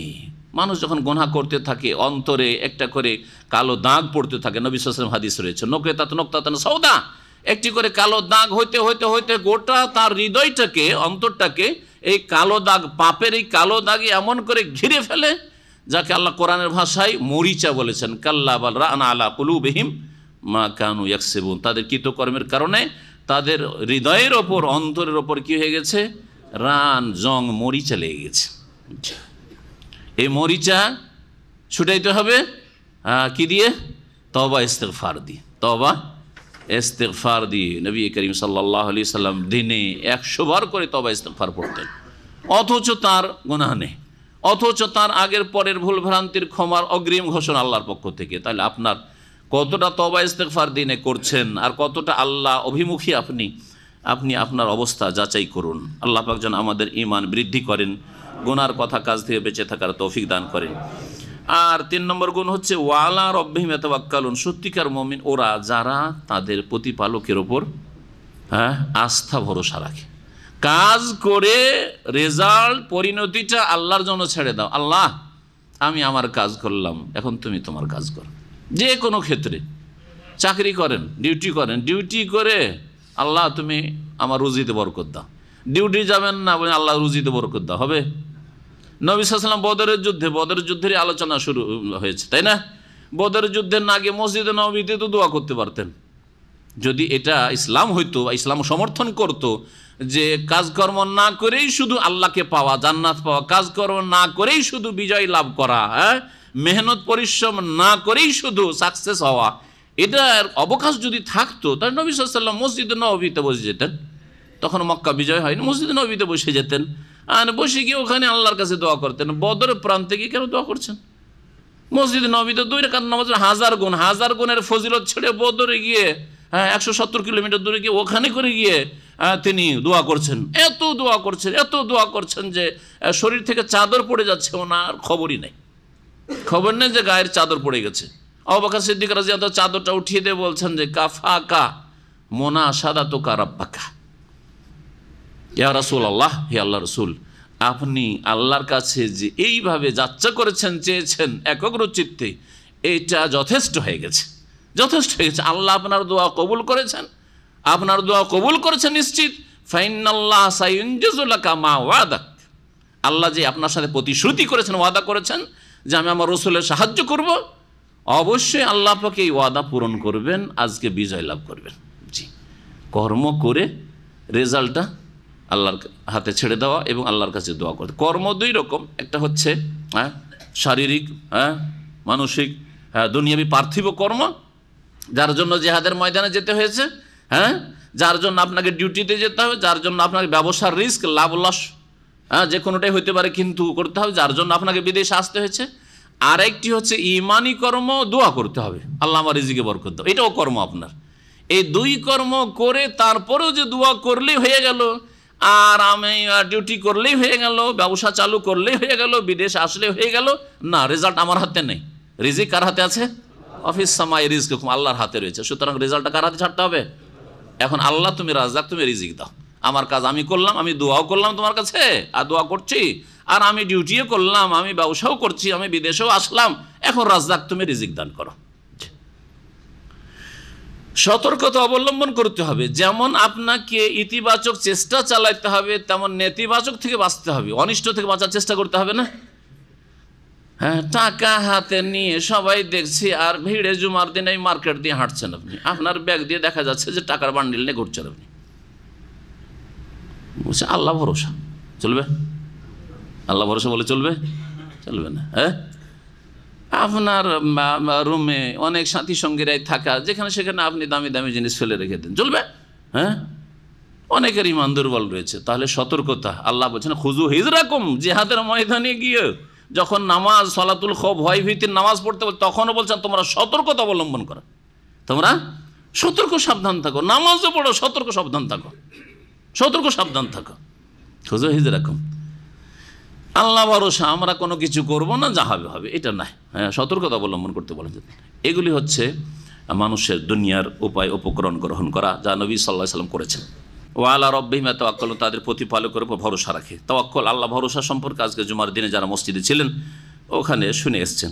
আরও অতিরিক্ত মুমিনদের কিছু গুণ আল্লাহ পাক বয়ান করছেন। 3টি তো বয়ান করা হলো, তাই না? তারপরে বলছেন যে সত্যিকার মুমিন ওরা আল্লাযীনা ইউকিমুনাস সালাত, যারা সালাত প্রতিষ্ঠা করে, কায়েম করে, নামাজ কায়েম করে। নামাজ কায়েম করা বেশ কয়েকটি দিককে শামিল, এর উপর একটা আমার আলোচনা আছে। নামাজ কায়েমের, হ্যাঁ, বা নামাজ প্রতিষ্ঠার পদ্ধতি, নামাজ কায়েমের উপায় বা পদ্ধতি। নামাজ কেমন করে কায়েম হবে? শুধু নামাজ পড়লে কায়েম হবে মানে 4 রাকাত জোহর পড়তে হবে, 4 রাকাত জোহর পড়লেন না আপনি, আসর 4 রাকাত পড়তে হবে, পড়লেন আপনি, পড়ে নিলে হবে, সংখ্যা পুরা করলে হবে না? আরও কিছু আছে, আরও বেশ কিছু দিক আছে। নামাজ শুরু করার আগে ওযুটা ঠিক করতে হবে, শর্ত। তাহলে নামাজে ঢোকার আগে নামাজের জন্য পূর্ব শর্তগুলিও পুরা করা জরুরি। বিনা ওযুতে 4 রাকাত যদি আপনি 1 ঘন্টাতে পড়েন তো কবুল হবে? তাহলে নামাজ কায়েম করলেন না আপনি। হ্যাঁ, নামাজ কায়েম করলেন না। শরীরে কাপড়ে পেশাব ছিটছে, কোনো পরোয়াই নেই, আপনি ওই কাপড়ে, নাপাক কাপড় নিয়ে নামাজ পড়লেন। হ্যাঁ, লম্বা নামাজ পড়লেন আপনি, লম্বা সিজদা করেন, নামাজ কবুল হবে? হবে না। নাপাক কাপড়ে, নাপাক কাপড়ে নামাজ হবে না, তাই না? তাহলে শর্তগুলি পুরা করা। জি, বেশ কিছু যে শর্ত রয়েছে, শুরুতু সালাহ, নামাজের শর্তাবলী, সেগুলি আপনাকে তাহলে শিখতে হবে যে নামাজে ঢোকার আগে কি কি শর্ত রয়েছে। নামাজের ভিতরে রুকুন রয়েছে কতটি? হ্যাঁ, 14টি। তাহলে এই 14টা পূরণ করতে হবে, নাহলে নামাজ হবে না। ওয়াজিব রয়েছে, ওয়াজিবাতুস সালাহ রয়েছে কয়টি? 8টি। সেগুলি পূরণ করতে হবে, শর্ত পুরা করতে হবে, রুকুন পুরা করতে হবে, ওয়াজিব পুরা করতে হবে। হ্যাঁ, নামাজের বাইরে পূর্ব শর্তগুলি, আর তার নামাজের ভিতরগুলি বললাম। তারপরে তখন সুন্নতগুলি আপনার নামাজকে সুসজ্জিত করবে। শোনানো নামাজের সুন্নতগুলি, রফুল এদেন করে নামাজ পড়া, তারপরে যেই সুন্নতগুলি রয়েছে, সুন্নতি দোয়া বা জিকির ইত্যাদি, যেগুলি সুন্নত ওয়াজিবের ওপরে যেগুলো রয়েছে, বাচনিক রয়েছে অথবা কর্মগত রয়েছে, এগুলি তো হইল। আর পুরুষদেরকে জামাতে মসজিদে পড়তে হবে, তাহলে নামাজ কায়েম হবে। হ্যাঁ, টাইমে টাইমে যথাসময়ে নামাজের সময়ে নামাজ পড়তে হবে। সূর্য ওঠার পরে ফজর নামাজ পড়ছেন আর খুব লম্বা করে পড়ছেন আর চোখ দিয়ে পানি আসছে, কবুল হবে নাকি? এই নামাজ কবুল করবেন না, আপনার চোখের পানি যথেষ্ট নয়। আপনার নামাজ, আল্লাহ বলছেন কিতাবা মাওকুতা, আমি ওয়াক্তের ওপর লিখে দিয়েছি, ফরজ করেছি, সুতরাং ওই ওয়াক্তই আদায় করতে হইতো তোমাকে। সূর্য ওঠার আগে ফজরের নামাজ গিয়ে মসজিদে পড়ে আসতে হবে তোমাকে। আপনি যেমন দেশে নামাজ দেখেছেন ওই রকমই পড়ছেন, রাসূলুল্লাহ সাল্লাল্লাহু আলাইহি ওয়াসাল্লাম নামাজের সাথে মিলিয়ে দেখলেন না আপনার নামাজের মিল আছে কিনা, তো নামাজ কায়েম হবে নাকি? নামাজ কায়েম হবে না। সাল্লু কামা রাআইতুমুনি ওয়াসাল্লি, যেমন আমাকে নামাজ পড়তে দেখলে ওইরকম নামাজ পড়ো। তাহলে এই হচ্ছে নামাজ কায়েম করা, চারিদিক থেকে মিলিয়ে নামাজ কায়েম করতে আপনাকে, সব দিক থেকে আপনাকে নামাজ কায়েম করতে হবে। তো মুমিনরা নামাজ কায়েম করে। নামাজ যখন পড়েন সহি সুন্নতি তরিকায় পড়েন, আর সহি তরিকাতেই পড়েন যখন পড়েন, কিন্তু 4 ওয়াক্ত পড়েন, ফজর পড়েন না। মাঝে মাঝে ফজর চলে যায়, নামাজে ঘাটতি আছে, তো নামাজ কায়েম করলেন না? নামাজ কায়েম, আপনি নামাজই না। তো মুমিনরা নামাজ কায়েম করে, নামাজের কোনো দিকে বক্রতা নেই। কায়েম মানে সোজা, এটা দাঁড়িয়ে আছে, এটা হচ্ছে বাঁকা, এটা বাঁকা। তাহলে নামাজে যেন কোনো বক্রতা না থাকে, কোনো দিক থেকে বক্রতা না থাকে, তাহলে নামাজ কায়েম হলো না আপনার। ওয়ামিম্মা রাযাকনাহুম ইউনফিকুন, আর যা আমি তাদেরকে উপজীবিকা হিসাবে দিয়েছি তা থেকে তারা ব্যয় করে। এই ব্যয় করার একটি তাফসীর হচ্ছে যাকাত প্রদান করে। হ্যাঁ, দান খয়রাত করা, যাকাত ফরজ, আর ফরজের অতিরিক্ত যখন প্রয়োজন হয় সাদকা দান খয়রাতও করে, একটা অর্থ। দ্বিতীয় অর্থ হচ্ছে যে ব্যয় করা মানে যাকাত নয়, গরিব দুঃখীদের জন্য নয়, বরং আপনার ওপর যে ব্যয় বহন ফরজ করা হয়েছে তা আপনি করবেন। যদি তা না করেন তো অব্যাহতি পাবেন না। আপনাকে ধন সম্পদ দেওয়া হয়েছে, আপনি কুক্ষিগত করে রাখছেন, বাপ খেতে পায় না, মা খেতে পায় না, চলবে? হ্যাঁ, আপনার আপন বোন বিধবা, তালাক প্রাপ্তা খেতে পায় না, আপনি আপনার কুক্ষিগত করে পয়সা ব্যাংক ব্যালেন্স বাড়াচ্ছেন, আপনি চলবে? মুমিন হইতে পারেন না। এখন আপনার প্রতিবেশী ক্ষুধার্ত আর আপনি, আপনার পয়সার অভাব নাই, সম্পদের অভাব নাই, তো মুমিন হইতে পেরেছেন? নবী সাল্লাল্লাহু আলাইহি ওয়াসাল্লাম বলছে ওই ব্যক্তি মুমিন নয় যেই ব্যক্তি পেট পুরে খায় ওয়া জারহু জায়উন, আর তার প্রতিবেশী ক্ষুধার্ত। এ হচ্ছে দ্বীন ইসলাম। প্রতিবেশী সে মুসলিম হোক আর অমুসলিম হোক, প্রতিবেশী, প্রতিবেশী যে কোনো মানুষ হইতে পারে। শুধু আপনার প্রতিবেশী হিসাবে অমুসলিম হইলেও তার হক রয়েছে, সে ক্ষুধার্ত থাকলে আপনাকে খোঁজ খবর রাখতে হবে। তাহলে অমুসলিমেরই যদি এই হক থাকে তাহলে মুসলিম। আর তারপরে যদি আপনার আত্মীয়, আপনার খালা খেতে পায় না, ফুফু খেতে পায় না, আপনার আত্মীয়স্বজন খেতে পায় না, আপনার গ্রামের ইয়েতিম খেতে পায় না, বিধবা খেতে পায় না, আর আপনার পয়সার অভাব নেই, আপনি বলছেন আমার পয়সা, আমি ইচ্ছা হলে দিলাম, না হয় না, আপনার পয়সা। ওয়াতুহুম মিন মালিল্লাযী আতাকুম, আল্লাহ বলছেন তোমরা দান করো ওই ধন সম্পদ থেকে। মিন মালিল্লাহ, আল্লাহ কি বলেছেন কোরআনে? মালিল্লাহ, আল্লাহর ধন সম্পদ থেকে, যা তোমাদেরকে আল্লাহ দিয়েছেন, এটা আল্লাহর ধন। জি, আল্লাহর ধন সম্পদ। মিম্মা রাযাকনাহুম, তাহলে ফরজ ব্যয় বহন যে রয়েছে আপনার ওপর সেটা ঠিকভাবে করতে হবে। আপনার ছেলে মেয়েদের হোক, আপনার স্ত্রীর হোক, বাপ মায়ের হোক, আত্মীয় স্বজনদের হোক, যেগুলি ফরজ। আর ফরজ ছাড়াও সুন্নত মুস্তাহাব করতে হবে। এরা হচ্ছে মুমিন। উলাইকা হুমুল মুমিনুনা হাক্কান, এরাই হচ্ছে সত্যিকার অর্থে ঈমানদার, বিশ্বাসী। যে গুণগুলি বয়ান করা হলো, এই গুণগুলি যদি থাকে এরা হচ্ছে সত্যিকার মুমিন। লাহুম দারাজাতুন ইনদা রাব্বিহিম, তাদের প্রতিপালকের নিকটে তাদের জন্য নানান মর্যাদা রয়েছে, মানে উঁচু মর্যাদা রয়েছে আল্লাহ পাকের কাছে। ওয়া মাগফিরাতুন, এবং তাদের জন্য ক্ষমা মার্জনা রয়েছে আল্লাহ পাকের পক্ষ থেকে। মার্জনার ঘোষণা, এদেরকে ক্ষমা করব। এই গুণগুলি যেই মুমিন মুসলিম বিশ্বাসীদের রয়েছে তাদের জন্য আল্লাহর পক্ষ থেকে ক্ষমা রয়েছে। ওয়া রিজকুন কারীম, আর সম্মানজনক উপজীবিকা রয়েছে, রিজিক রয়েছে, সম্মানজনক রিজিক, জান্নাত এবং জান্নাতের নিয়ামত রয়েছে। কামা আখরাজাকা রাব্বুকা মিন বাইতিকা বিল হাক্কি ওয়া ইন্না ফারীকাম মিনাল মুমিনিনা লাকারিহুন। এখান থেকে এখন শুরু হচ্ছে বদর যুদ্ধের অবস্থা আর বর্ণনা। বদর যুদ্ধের প্রেক্ষাপট, কিভাবে এ বদর যুদ্ধ সংগঠিত হইল। প্রথম নবী সাল্লাল্লাহু আলাইহি ওয়াসাল্লাম সাহাবারা কেউ কল্পনা করেনি যে আমাদের যুদ্ধের মুখোমুখি হইতে হবে, কাফেরদের মোকাবেলা করতে হবে। তাদের উদ্দেশ্য কি ছিল? যে মক্কায় আমাদের ধন সম্পদ, বাড়ি ঘর সব থেকে গেছে, ওগুলো দখল করে আছে কারা? মক্কার কাফেররা। তারপরে অনেকে হিজরত করে আসার সময় কিছু মাল সামান নিয়ে আসার চেষ্টা করছিল, তা কেড়ে নিয়েছে, লুটপাট করে নিয়েছে, লুটপাটও তারা করেছে। কিছু নিয়ে আসতে পারি, খালি হাতে মুহাজিরিনরা মক্কা থেকে মদিনায় পৌঁছেছে। নবী করিম সাল্লাল্লাহু আলাইহি ওয়াসাল্লাম জানতে পারলেন যে আবু সুফিয়ান রাদিয়াল্লাহু আনহু পরে ইসলাম গ্রহণ করেছেন, তখন কিন্তু কুফরি অবস্থায় ছিলেন। এই আবু সুফিয়ান রাদিয়াল্লাহু আনহু রাসূলুল্লাহ সাল্লাল্লাহু আলাইহি ওয়াসাল্লামের স্ত্রী, কোন স্ত্রীর বাপ? উম্মে হাবিবা রাদিয়াল্লাহু আনহার পিতা। উম্মে হাবিবা আগে ইসলাম কবুল করেছিলেন, কিন্তু আবু সুফিয়ান বিলম্বে তারপরে লেটে ইসলাম কবুল করেছেন।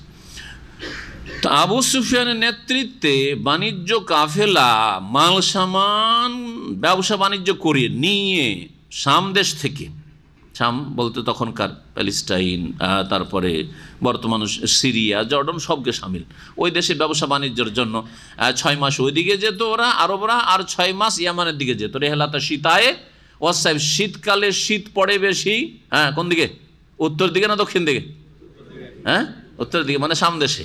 এখন কত প্রচণ্ড শীত, বরফ। তো সেই জন্য গ্রীষ্মকালে তারা সফর করতো, মক্কার লোকেরা সফর করতো ব্যবসা বাণিজ্যের জন্য শাম দেশের দিকে, প্যালেস্টাইনের দিকে, আর শীতকালে ইয়ামানের দিকে সফর করতো, যেহেতু ওখানে গরম এলাকা, তো শীতকালে তখন সফর করতো। এইভাবে তখন ইয়ামান থেকে আবার তখন ভারতে, ওখান থেকে এখানকার মাল সামানগুলি এভাবে যেত।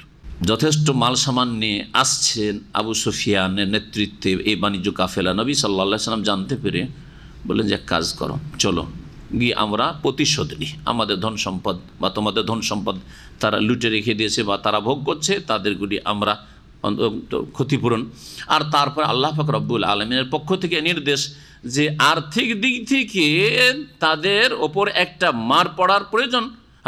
কারণ কাফের অর্থ নিয়ে মরে, পয়সা নিয়ে মরে, সুতরাং এখানে যদি একটা মার পড়ে তাহলে এতে বড় একটা আঘাত লাগবে কাফেরদের ওপর। নবী করিম সাল্লাল্লাহু আলাইহি ওয়াসাল্লাম এই উদ্দেশ্যে বেরিয়ে পড়লেন। যখন এদিকে বেরিয়ে পড়েছেন, ওইদিকে আবু সুফিয়ান খুব চতুর মানুষ ছিল, খুব চালাক মানুষ। আবু সুফিয়ান আগেই তার গোয়েন্দা দিয়ে জানতে পেরেছে, ওরা ওই যুগে গোয়েন্দা থাকতো, ঘোরাঘুরি করছে, দ্রুত গিয়ে খবর দিচ্ছে যে তাড়াতাড়ি তুমি অন্য রাস্তা ধরো, যেটা প্রসিদ্ধ প্রচলিত রাস্তা এই সামদেশ থেকে মক্কার দিকে যাওয়ার সেই রাস্তা ত্যাগ করো। ওই লোহিত সাগরের কেনারা অন্য রাস্তা দিয়ে একেবারে এগিয়ে চলে গেল। যা হোক, বাণিজ্য কাফেলা হাতছাড়া হয়ে গেল, যেটা সহজভাবে হাসিল করতে চেয়েছে রাসূলুল্লাহ সাল্লাল্লাহু আলাইহি ওয়াসাল্লাম, সাহাবায়ে কেরামরা। ওইদিকে আরেকজনকে পাঠিয়ে দিয়েছে দূতকে, তাড়াতাড়ি আবু সুফিয়ান পাঠিয়ে দিয়েছে মক্কায় আবু জাহালের কাছে। আবু জাহাল নেতা বসে আছে ওইখানে মক্কায়, তাড়াতাড়ি করে তুমি ওখান থেকে আমাদের সাহায্যের জন্য, আমাদেরকে রক্ষা করার জন্য সেনাবাহিনী পাঠাও, নাহলে মোহাম্মদের সেনাবাহিনী এসে আমাদের সব কিছু লুটপাট করে নিয়ে যাবে। ওই দিক থেকে আবু জাহাল নিজেই 1000 লোক নিয়ে এসে কাছিয়ে চলে এসছে। নবী করিম সাল্লাল্লাহু আলাইহি সাল্লামের হাতছাড়া হয়ে গেল, সাহাবাদের হাতছাড়া কি হয়ে গেল? বাণিজ্য কাফেলা। সামনে এগিয়ে চলে আসছে আবু জাহাল অহংকারের সাথে, এই উম্মতের ফেরাউন, নবী সাল্লাল্লাহু আলাইহি ওয়াসাল্লামকে বলেছেন এই ফেরাউন এগিয়ে চলে আসছে। এখন নবী সাল্লাল্লাহু আলাইহি ওয়াসাল্লাম যদি মদিনা ফিরে চলে আসেন, যাক যেই গরজে এসেছিলাম হইল না তো চলে যাই, তাহলে দাপট বেড়ে যাবে কি না? কাফেরদের সাহস বাড়বে না? সাহস বেড়ে যেতে পারে। নবী করিম সাল্লাল্লাহু সাহাবায়ে কেরামদের সাথে পরামর্শ করলেন। এখানে মতবিরোধ শুরু হলো। কেউ কেউ বললো যে না, আমরা তো কোনো প্রস্তুতি নিয়ে আসিনি। মোনাফিক ছিল না, সবগুলি মুমিন 313 জন, কিন্তু তারা চিন্তা করছে আমরা তো জিহাদের জন্য কোনো প্রস্তুতি নিইনি, না আমাদের কাছে কোনো বাহন আছে, ভালো ঘোড়া আছে, না আমাদের কাছে অস্ত্র আছে, অস্ত্র তেমন কিছু নিয়ে আসিনি, কী দিয়ে আমরা জিহাদ করবো, লড়াই করে? জিহাদের জন্য কিছু লাগবে তো, সাজ সরঞ্জাম কিচ্ছু নেই, তো জিহাদ না করে আমরা ফিরে যাই না। আর ওইদিকে কাফেরদের 1000 কাছে চলে আসছে। নবী সাল্লাল্লাহু আলাইহি সাল্লামের সাহাবায়ে কেরামরা পরামর্শ দিলেন, আবু বকর ওমর তারা পরামর্শ দিলেন যে না, জিহাদ করা যাক, জিহাদ করা যাক। মিকদাদ বিন আসওয়াদ রাদিয়াল্লাহু তাআলা বললেন যে ইয়া রাসূলুল্লাহ, আমরা ওই রকম বলবো না যেমন বেয়াদবি করেছিল আর যেমন খুব খারাপ কথা বলেছিল বনি ইসরাইলরা মুসা আলাইহিস সালামকে, মুসা আলাইহিস সালামের সাথে কি বেয়াদবি করেছিল, যেমন আল্লাহ পাক এদিকে ফেরাউনের কবল থেকে রক্ষা করলেন, আর তারপরে বললেন যে জালেম শাসক আর জালেম শাসকের সেনাবাহিনী রয়েছে, এদের বিরুদ্ধে চলো, তোমাদেরকে আরজে মুকাদ্দাসে প্যালেস্টাইনে ঢুকতে হবে আর তোমাদেরকে জিহাদ করতে হবে। তখন বলেছিল যে ইযহাব আনতা ওয়া রাব্বুকা ফাকাতিলা ইন্না হাহুনা কায়িদুন, আমরা পারবো না এইসব কাজ করতে, হে মুসা আপনি যান আর আপনার আল্লাহ আপনার রব যাক, আর গিয়ে ফাকাতিলা আপনারা লড়াই করেন, ইন্না হাহুনা কায়িদুন, আমরা এখানে বসে থাকছি, যখন আপনারা জিতবেন দেখবো যে হ্যাঁ কাফেররা দমন হয়ে গেছে, তখন আমরা প্যালেস্টাইন মোবারক জমিনে ঢুকবো। এইরকম বেয়াদবি করেছে বনি ইসরায়েলের। ইহুদিদের বেয়াদবিটা আজকাল না শুধু, আর ইহুদিদের জুলুম অত্যাচার আজকে না, ইহুদিরা জীবদ্দশায় নবীর মুসা আলাইহিস সালাম আল্লাহ পাকের এত নিয়ামত, তারপরেও তাদের নাফরমানি আর বেয়াদবির শেষ ছিল না। এ হচ্ছে বদজাতি। মিকদাদ বিন আসওয়াদ বললেন যে আমরা ওই কাপুরুষ না আর ওই বেয়াদব না যে এরকম বেয়াদবি কথা বলবো, হ্যাঁ, বরং ইয়া রাসূলুল্লাহ চলেন আপনি আগে বাড়েন, হ্যাঁ, ইন্না মাকা মুকাতিলুন, আমরা আপনার সাথে যুদ্ধের জন্য প্রস্তুত আছি, চলেন জিহাদে যাব।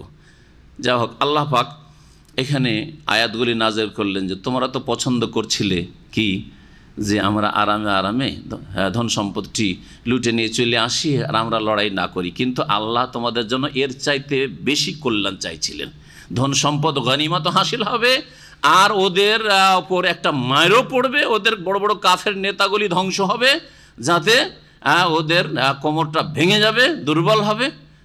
বহু বন্দী হয়ে 70 জন আসলো, বহু ফায়দা, ধন সম্পদেরও ফায়দা হলো আর দিন ইসলামের বিজয়ের ফায়দা হলো। তাই আল্লাহ পাক বলছেন যে আল্লাহ পাক রব্বুল আলামিন যেমন তোমাদেরকে সত্যিকার মুমিন বলেছেন এই গুণগুলি থাকলে তেমনই শোনো, কামা আখরাজাকা রব্বুকা মিন বাইতিকা বিল হক, হে নবী যেমন তোমাকে তোমার প্রতিপালক বের করেছেন তোমার বাড়ি থেকে সত্য সহকারে বা যথাযথভাবে, মানে ভালো উদ্দেশ্যে আল্লাহ পাক বের করেছেন। ওয়া ইন্না ফারিকাম মিনাল মুমিনিনা লাকারিহুন, আর নিঃসন্দেহে মুমিন মুসলিমদের একদল এটাকে অপছন্দ করছিল। তার মানে জিহাদের মুখোমুখি হওয়া, কাফেরদের সামনে গিয়ে লড়াই করা, খালি হাতে নিরস্ত্র, তেমন কোনো অস্ত্র নেই, কি করে আমরা লড়াই করব, এটা পছন্দ করছিল না। যদি একদল মুমিন, আল্লাহ মুনাফিক তাদেরকে বলেন, তারা মুমিনই ছিলেন, প্রথম দিকে দ্বিধাদ্বন্দ্বে তারা ছিলেন।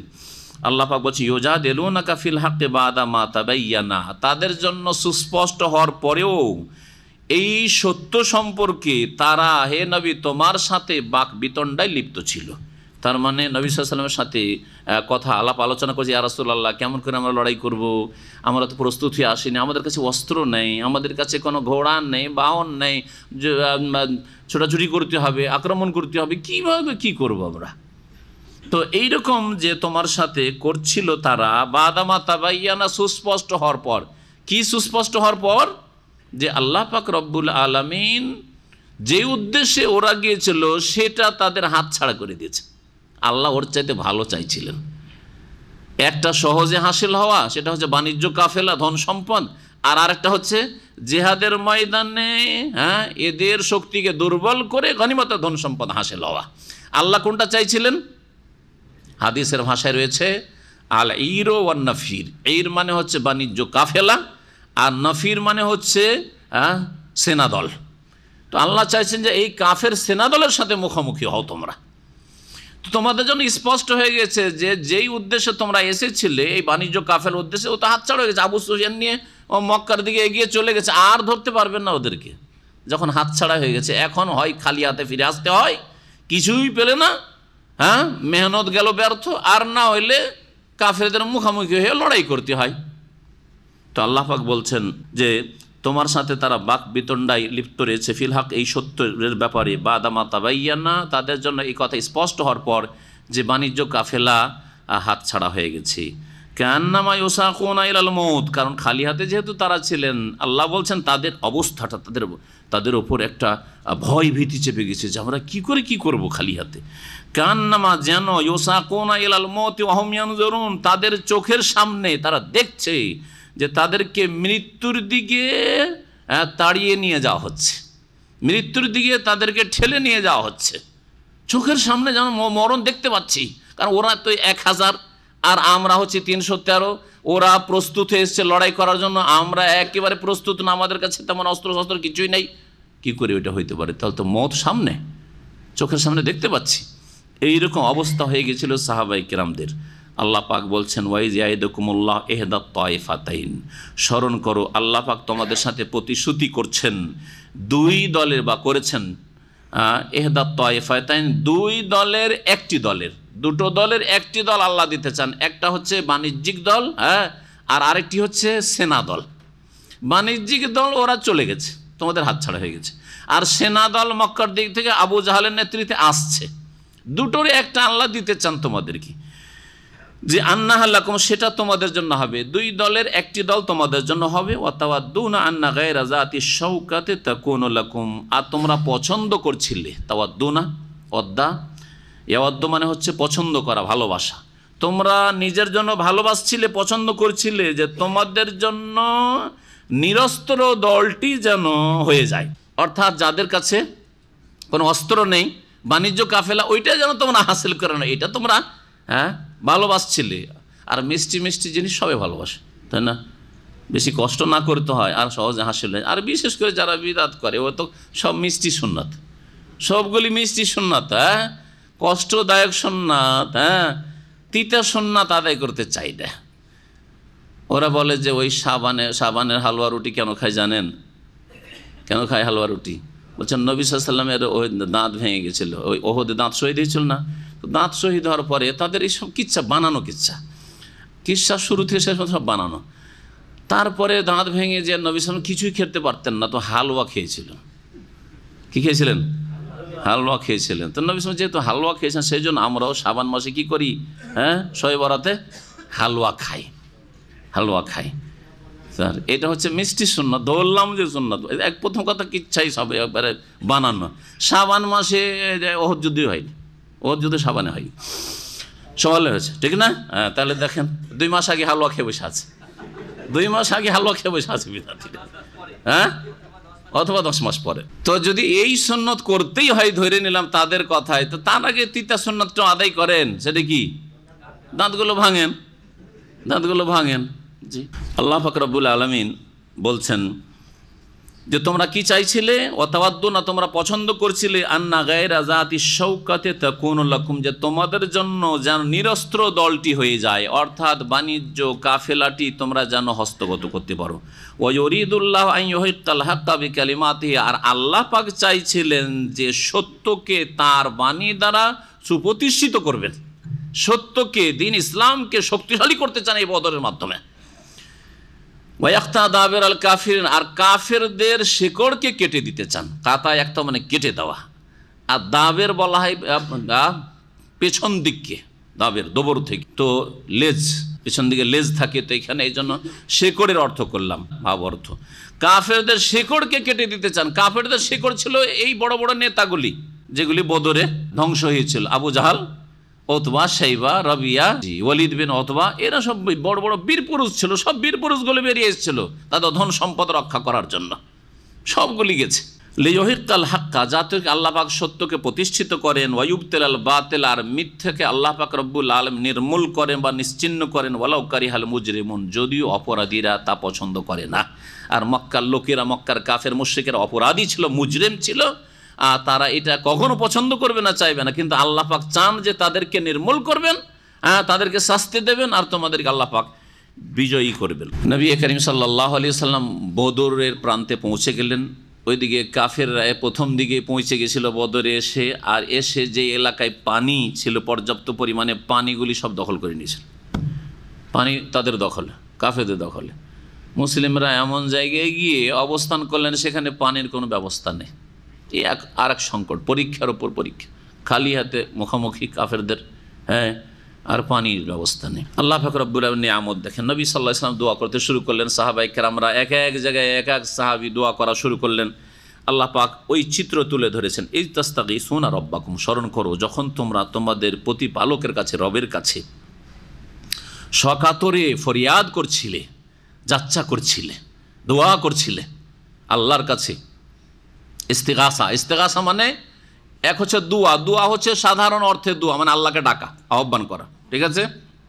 আর ইস্তিগাসা বিশেষ অবস্থার দোয়া, সেটা হচ্ছে বিপদে আপনি পড়ে আছেন, বিপদের অবস্থায় দোয়া করা, উদ্ধার কামনার দোয়া। আপনি বিপদে ফেসে গেছেন, আগুনে ফেসে গেছেন, পানিতে ডুবছেন, বালা মুসিবত চারিদিকে ঘিরে নিয়েছে, ওই সময় যে দোয়া করছেন এটাকে ফরিয়াদ বলা হয়। সেটা হচ্ছে ইস্তিগাসা। ইস্তিগাসা কার কাছে করতে হবে? এটা একমাত্র আল্লাহর কাছে, একমাত্র আল্লাহর কাছে, না জিনের কাছে? জিনের কাছে চাওয়া যাবে না। মাঠে যদি কোনো বালা মুসিবতে পৌঁছে যান, এই জিনের রাজা গো আমাকে উদ্ধার করো, জায়েজ? শিরক। তো জিনের কাছে যদি না কাছে, এ বড় পীর আমাকে উদ্ধার করো, করা যাবে? আমাদের 300 কতজন আউলিয়া, 360 জন আউলিয়া, 360 আউলিয়া, তাদের কাছে সাহায্য যদি চান চাওয়া যাবে? রবের কাছে। তাস্তাগীসুনা রাব্বাকুম, ফরিয়াদ কাকে করতে হবে? রবের কাছে ফরিয়াদ করতে হবে। স্মরণ করো যখন তোমরা তোমাদের প্রতিপালকের কাছে ফরিয়াদ করছিলে, সকাতরে দোয়া করছিলে, ফাস্তাজাবা লাকুম, অতঃপর তোমাদের ডাকে আল্লাহ পাক সাড়া দিয়েছিলেন, তোমাদের দোয়া কবুল করে। ইস্তিজাবা মানে কবুল করা, ডাকে সাড়া দেওয়া। কি বলে সাড়া দিয়েছিলেন? আন্নী মুমিদ্দুকুম বিআলফিম মিনাল মালায়েকাতি মুরদিফিন, যে নিঃসন্দেহে আমি তোমাদের সাহায্য করব। আল্লাহ বলছেন নিঃসন্দেহে হে বদরের 313 জন সাহাবায়ে কেরাম রাসূলুল্লাহ সাল্লাল্লাহু আলাইহি ওয়াসাল্লামের সাথে তোমাদের আমি সাহায্য করব, এতে কোনো সন্দেহ নেই। বিআলফিম মিনাল মালায়েকাতি, 1000 ফেরেশতা দিয়ে, মালায়েকা পাঠিয়ে। মুরদিফিন যারা একের পর এক নেমে আসবে, একসাথে নয়, নামতে আছে। একসাথে যদি চলে আসে তো হয়তো অনেকে খেয়াল করেনি, দেখতে পাইনি, তাই না? আর একবারই আসলো, কিন্তু আসতেই আছে, আসতে আছে, আরও বেশি ভীতি সঞ্চার হবে। তো আল্লাহ পাক রব্বুল আলামিন এইভাবে সংখ্যায় 313 জন, কিন্তু কাফেররা সংখ্যাতে অনেক দেখছিল। জি, তো আল্লাহ পাক রব্বুল বলছেন যে একের পর এক আমি তোমাদের জন্য ফেরেশতা নামিয়ে দেব। মুরদিফিন মানে একের পর এক আসা। ওমা জাআলাহুল্লাহু ইল্লা বুশরা, তাহলে প্রথম আল্লাহ পাকের নিয়ামত এই দোয়া শোনার পরে বদরের যুদ্ধে সাহায্যের কথা শোনেন। প্রথম নিয়ামত হচ্ছে যে 1000 ফেরেশতা আল্লাহ পাক নামিয়েছিলেন, আর বদরের যুদ্ধে একমাত্র ফেরেশতারা নেমে যুদ্ধও করেছিলেন। অন্য যুদ্ধে, হুনাইনের যুদ্ধে ফেরেশতা নেমে এসেছেন, কিন্তু ফেরেশতারা যুদ্ধ করেন নাই, ফেরেশতারা শুধু সাপোর্ট করেছেন। এবং ফেরেশতারা তাদেরকে করেছেন, শক্তিশালী করেছেন, কিন্তু তারা যুদ্ধ করেননি। এই বদরের যুদ্ধে ফেরেশতারাও জিহাদে অংশ নিয়েছে এবং হত্যা করেছে কাফেরদের, বেশ কিছু কাফেরকে হত্যা করেছে। যেমন একটা হাদিসে রয়েছে যে হঠাৎ করে একটা আওয়াজ শুনছেন যে আকদেম হাইজুম, এই হাইজুম তুমি অগ্রসর হও, আগে বাড়ো, কাফেরদের দিকে অগ্রসর হও। আর হঠাৎ করে দেখা গেল যে একটা কাফের খুলি ছুটে পড়েছে, কোন দিক থেকে লাগলো, মাথা ছুটে পড়ে আছে।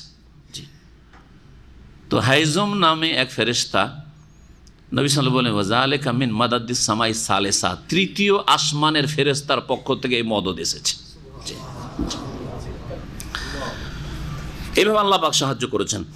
তো এই ছিল এক সাহায্য। দ্বিতীয় সাহায্য হচ্ছে ওমা জাআলাহুল্লাহু ইল্লা বুশরা, এই ফেরেশতাকে নামিয়ে দেওয়া একমাত্র আল্লাহ তোমাদের জন্য সুসংবাদ করেছেন।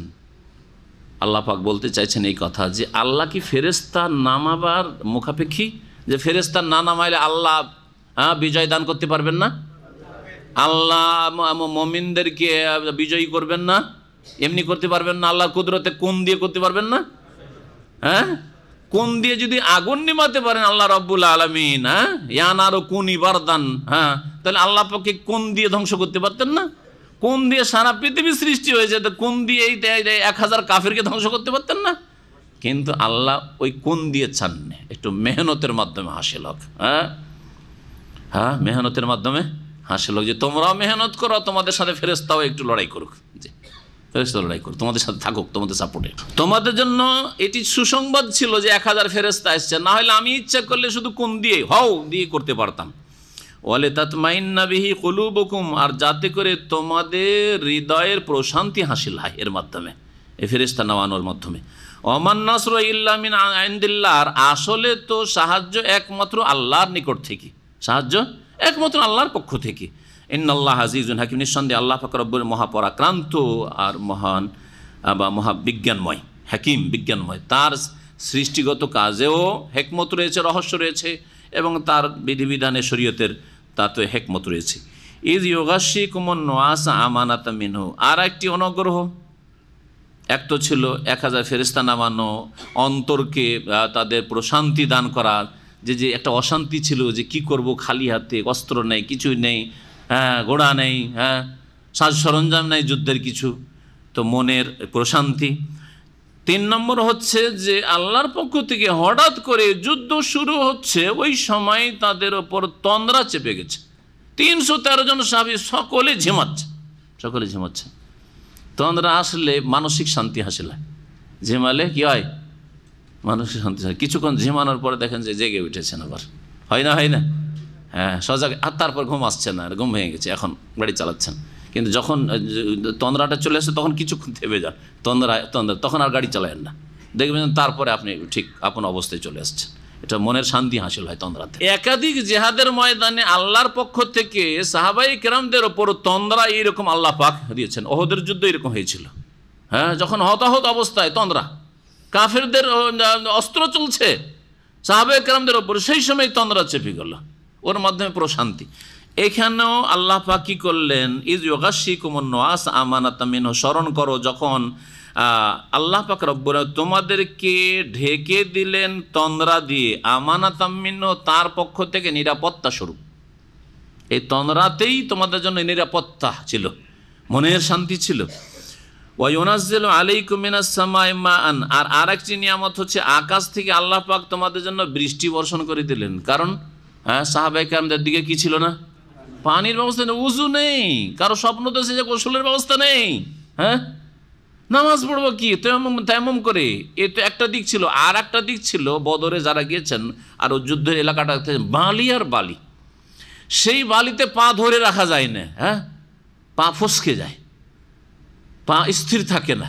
যখন বৃষ্টি হলে, ভালো মতো বৃষ্টি হলে, তখন বালিগুলো কি হয়ে গেল, শক্ত হয়ে গেল, তারপরে দৌড়াদৌড়ি করা, আক্রমণ করা, ছোটাছুটি করা সহজ হয়ে গেল। এটা আর এক নিয়ামত আল্লাহ পাক রব্বুল এই বৃষ্টি বর্ষণের মাধ্যমে। তো আল্লাহ পাক তাই বলছেন যে তোমাদের জন্য আল্লাহ পাক কী করলেন, আকাশ থেকে বৃষ্টি বর্ষণ করলেন, লিউতাহিরাকুম বিহি, যাতে করে তোমাদেরকে তার দ্বারা তিনি পবিত্রতা দান করেন, মানে ওযু গোসলের ব্যবস্থা হয় এবং তোমাদের পানি পান করার ব্যবস্থা হয়। ওয়ায়ুযহিবা আনকুম রিজ্জা শাইতান। যখন বৃষ্টি হলো সাহাবায়ে কেরামদের কাছে যত মশক টশক ছিল সব ওই পানি ভর্তি করে নিলেন, পানির আর অভাব নেই। জি, আর কি ওয়ায়ুযহিবা আনকুম রিজ্জা শাইতান, আর শয়তানের কুমন্ত্রণা তোমাদের থেকে আল্লাহ পাক এই বৃষ্টির মাধ্যমে দূর করতে চেয়েছেন। কেমনভাবে? কারণ অশোষা ছিল যে আমরা এই নাপাক অবস্থায় কেমন করে কি করব, তেমন করে নামাজ পড়বো। হ্যাঁ, তেমন বিধান তখন নাজল হয়নি, তখন তেমনের বিধান নাজল হয়নি, এক কথা। 2 নম্বর কথা, যে আমরা এই নাপাক অবস্থায় জিহাদ করব, এই জিহাদে কি জিততে পারবো? মানুষের মনে একটা আসবে, এইরকম অবস্থা তৈরি হবে, তাই না? আপনি যদি নাপাক অবস্থায় থাকেন, গোসল ফরজ আছে, আর যদি গাড়ি চালান তো মনে একটা অস্বস্তা থাকবে যে কি জানি কোথায় কি হয়, দুর্ঘটনা অ্যাক্সিডেন্ট হয়, আমি নাপাক অবস্থায় গাড়ি চালাচ্ছি, হবে না? হবে না? জি হ্যাঁ, হবে একটা অস্বস্তা। তো এইরকম অবস্থার আসলে হয়েছিল সাহাবায়ে কেরামদের, যে নাপাক অবস্থায় আমরা, তারপরে এই বালির ওপর চলা যাচ্ছে না, আমরা কী যে হবে, পানি নেই আমাদের কাছে, তারপর ওদের কাছে যথেষ্ট পানি, আমাদের পিপাসা লাগলে করবোটা কি? যুদ্ধের ময়দানে দৌড়াদৌড়ি করতে গিয়ে পিপাসা লাগলে তো পানি নেই, তো মরে যাবো, তো কি হবে? নানান চিন্তা তাদের ওপর চেপে গেছে। আল্লাহ পাক সব দূর করে দিলেন। শয়তান যে কুমন্ত্র ওয়াসওয়াসা দিচ্ছিল যে তোরা কি পান করবি, তোরা পিপাসায় মরবি, হ্যাঁ, তোর নাপাক অবস্থায় যদি কাফের মেরেই দেয়, তুই নাপাক অবস্থায় মৃত্যুবরণ করবি, নানান ওয়াসওয়াসাতে লিপ্ত ছিলেন সাহাবায়ে কেরাম। আল্লাহ পাক তা দূর করে দিলেন। ওয়ালিয়ারবিত আলা কুলুবিকুম, আর যাতে করে তোমাদের হৃদয়কে আল্লাহ পাক রব্বুল আলামিন সুদৃঢ় করেন। রাবাত ইয়ারবিতু মানে বেঁধে দেওয়া, তো বেঁধে দেওয়া মানে সুদৃঢ় করা। অন্তরকে আল্লাহ সুদৃঢ় করলেন যে না, এখন আমাদের এই পানির অভাব নেই, এখন আমরা পবিত্র হয়ে গেছি, গোসল যার ছিল গোসল করে নিয়েছি, উজু করে নিয়েছি, সুতরাং আর আমাদের কোনো অসুবিধা নেই। ওয়ায়ুসাব্বিতা বিহিল আকদাম, এবং এই বৃষ্টির মাধ্যমে তোমাদের পাগুলিকে সুদৃঢ় করতে চান বা সুপ্রতিষ্ঠিত করতে চান, যাতে করে চলতে দৌড় দিতে এই বালি মরুভূমিতে অসুবিধা না হয়। এটাও হয়ে গেল এই বৃষ্টির মাধ্যমে। আল্লাহ পাক রব্বুল আলামিন ফেরেশতাদেরকে সম্বোধন করছেন, বলছেন ইজ ইউহি রব্বুকা, স্মরণ করো হে নবী মুহাম্মদ সাল্লাল্লাহু আলাইহি সাল্লাম, যখন তোমার প্রতিপালক ওয়াহি করছিলেন, প্রত্যাদেশ করছিলেন এলাল মালায়েকাতে, ফেরেশতাগণকে, আন্নী মাকুম, এটা হচ্ছে ফেরেশতাকে হুকুম, যে হে ফেরেশতারা, মালায়েকা, আমি আল্লাহ তোমাদের সাথে আছি।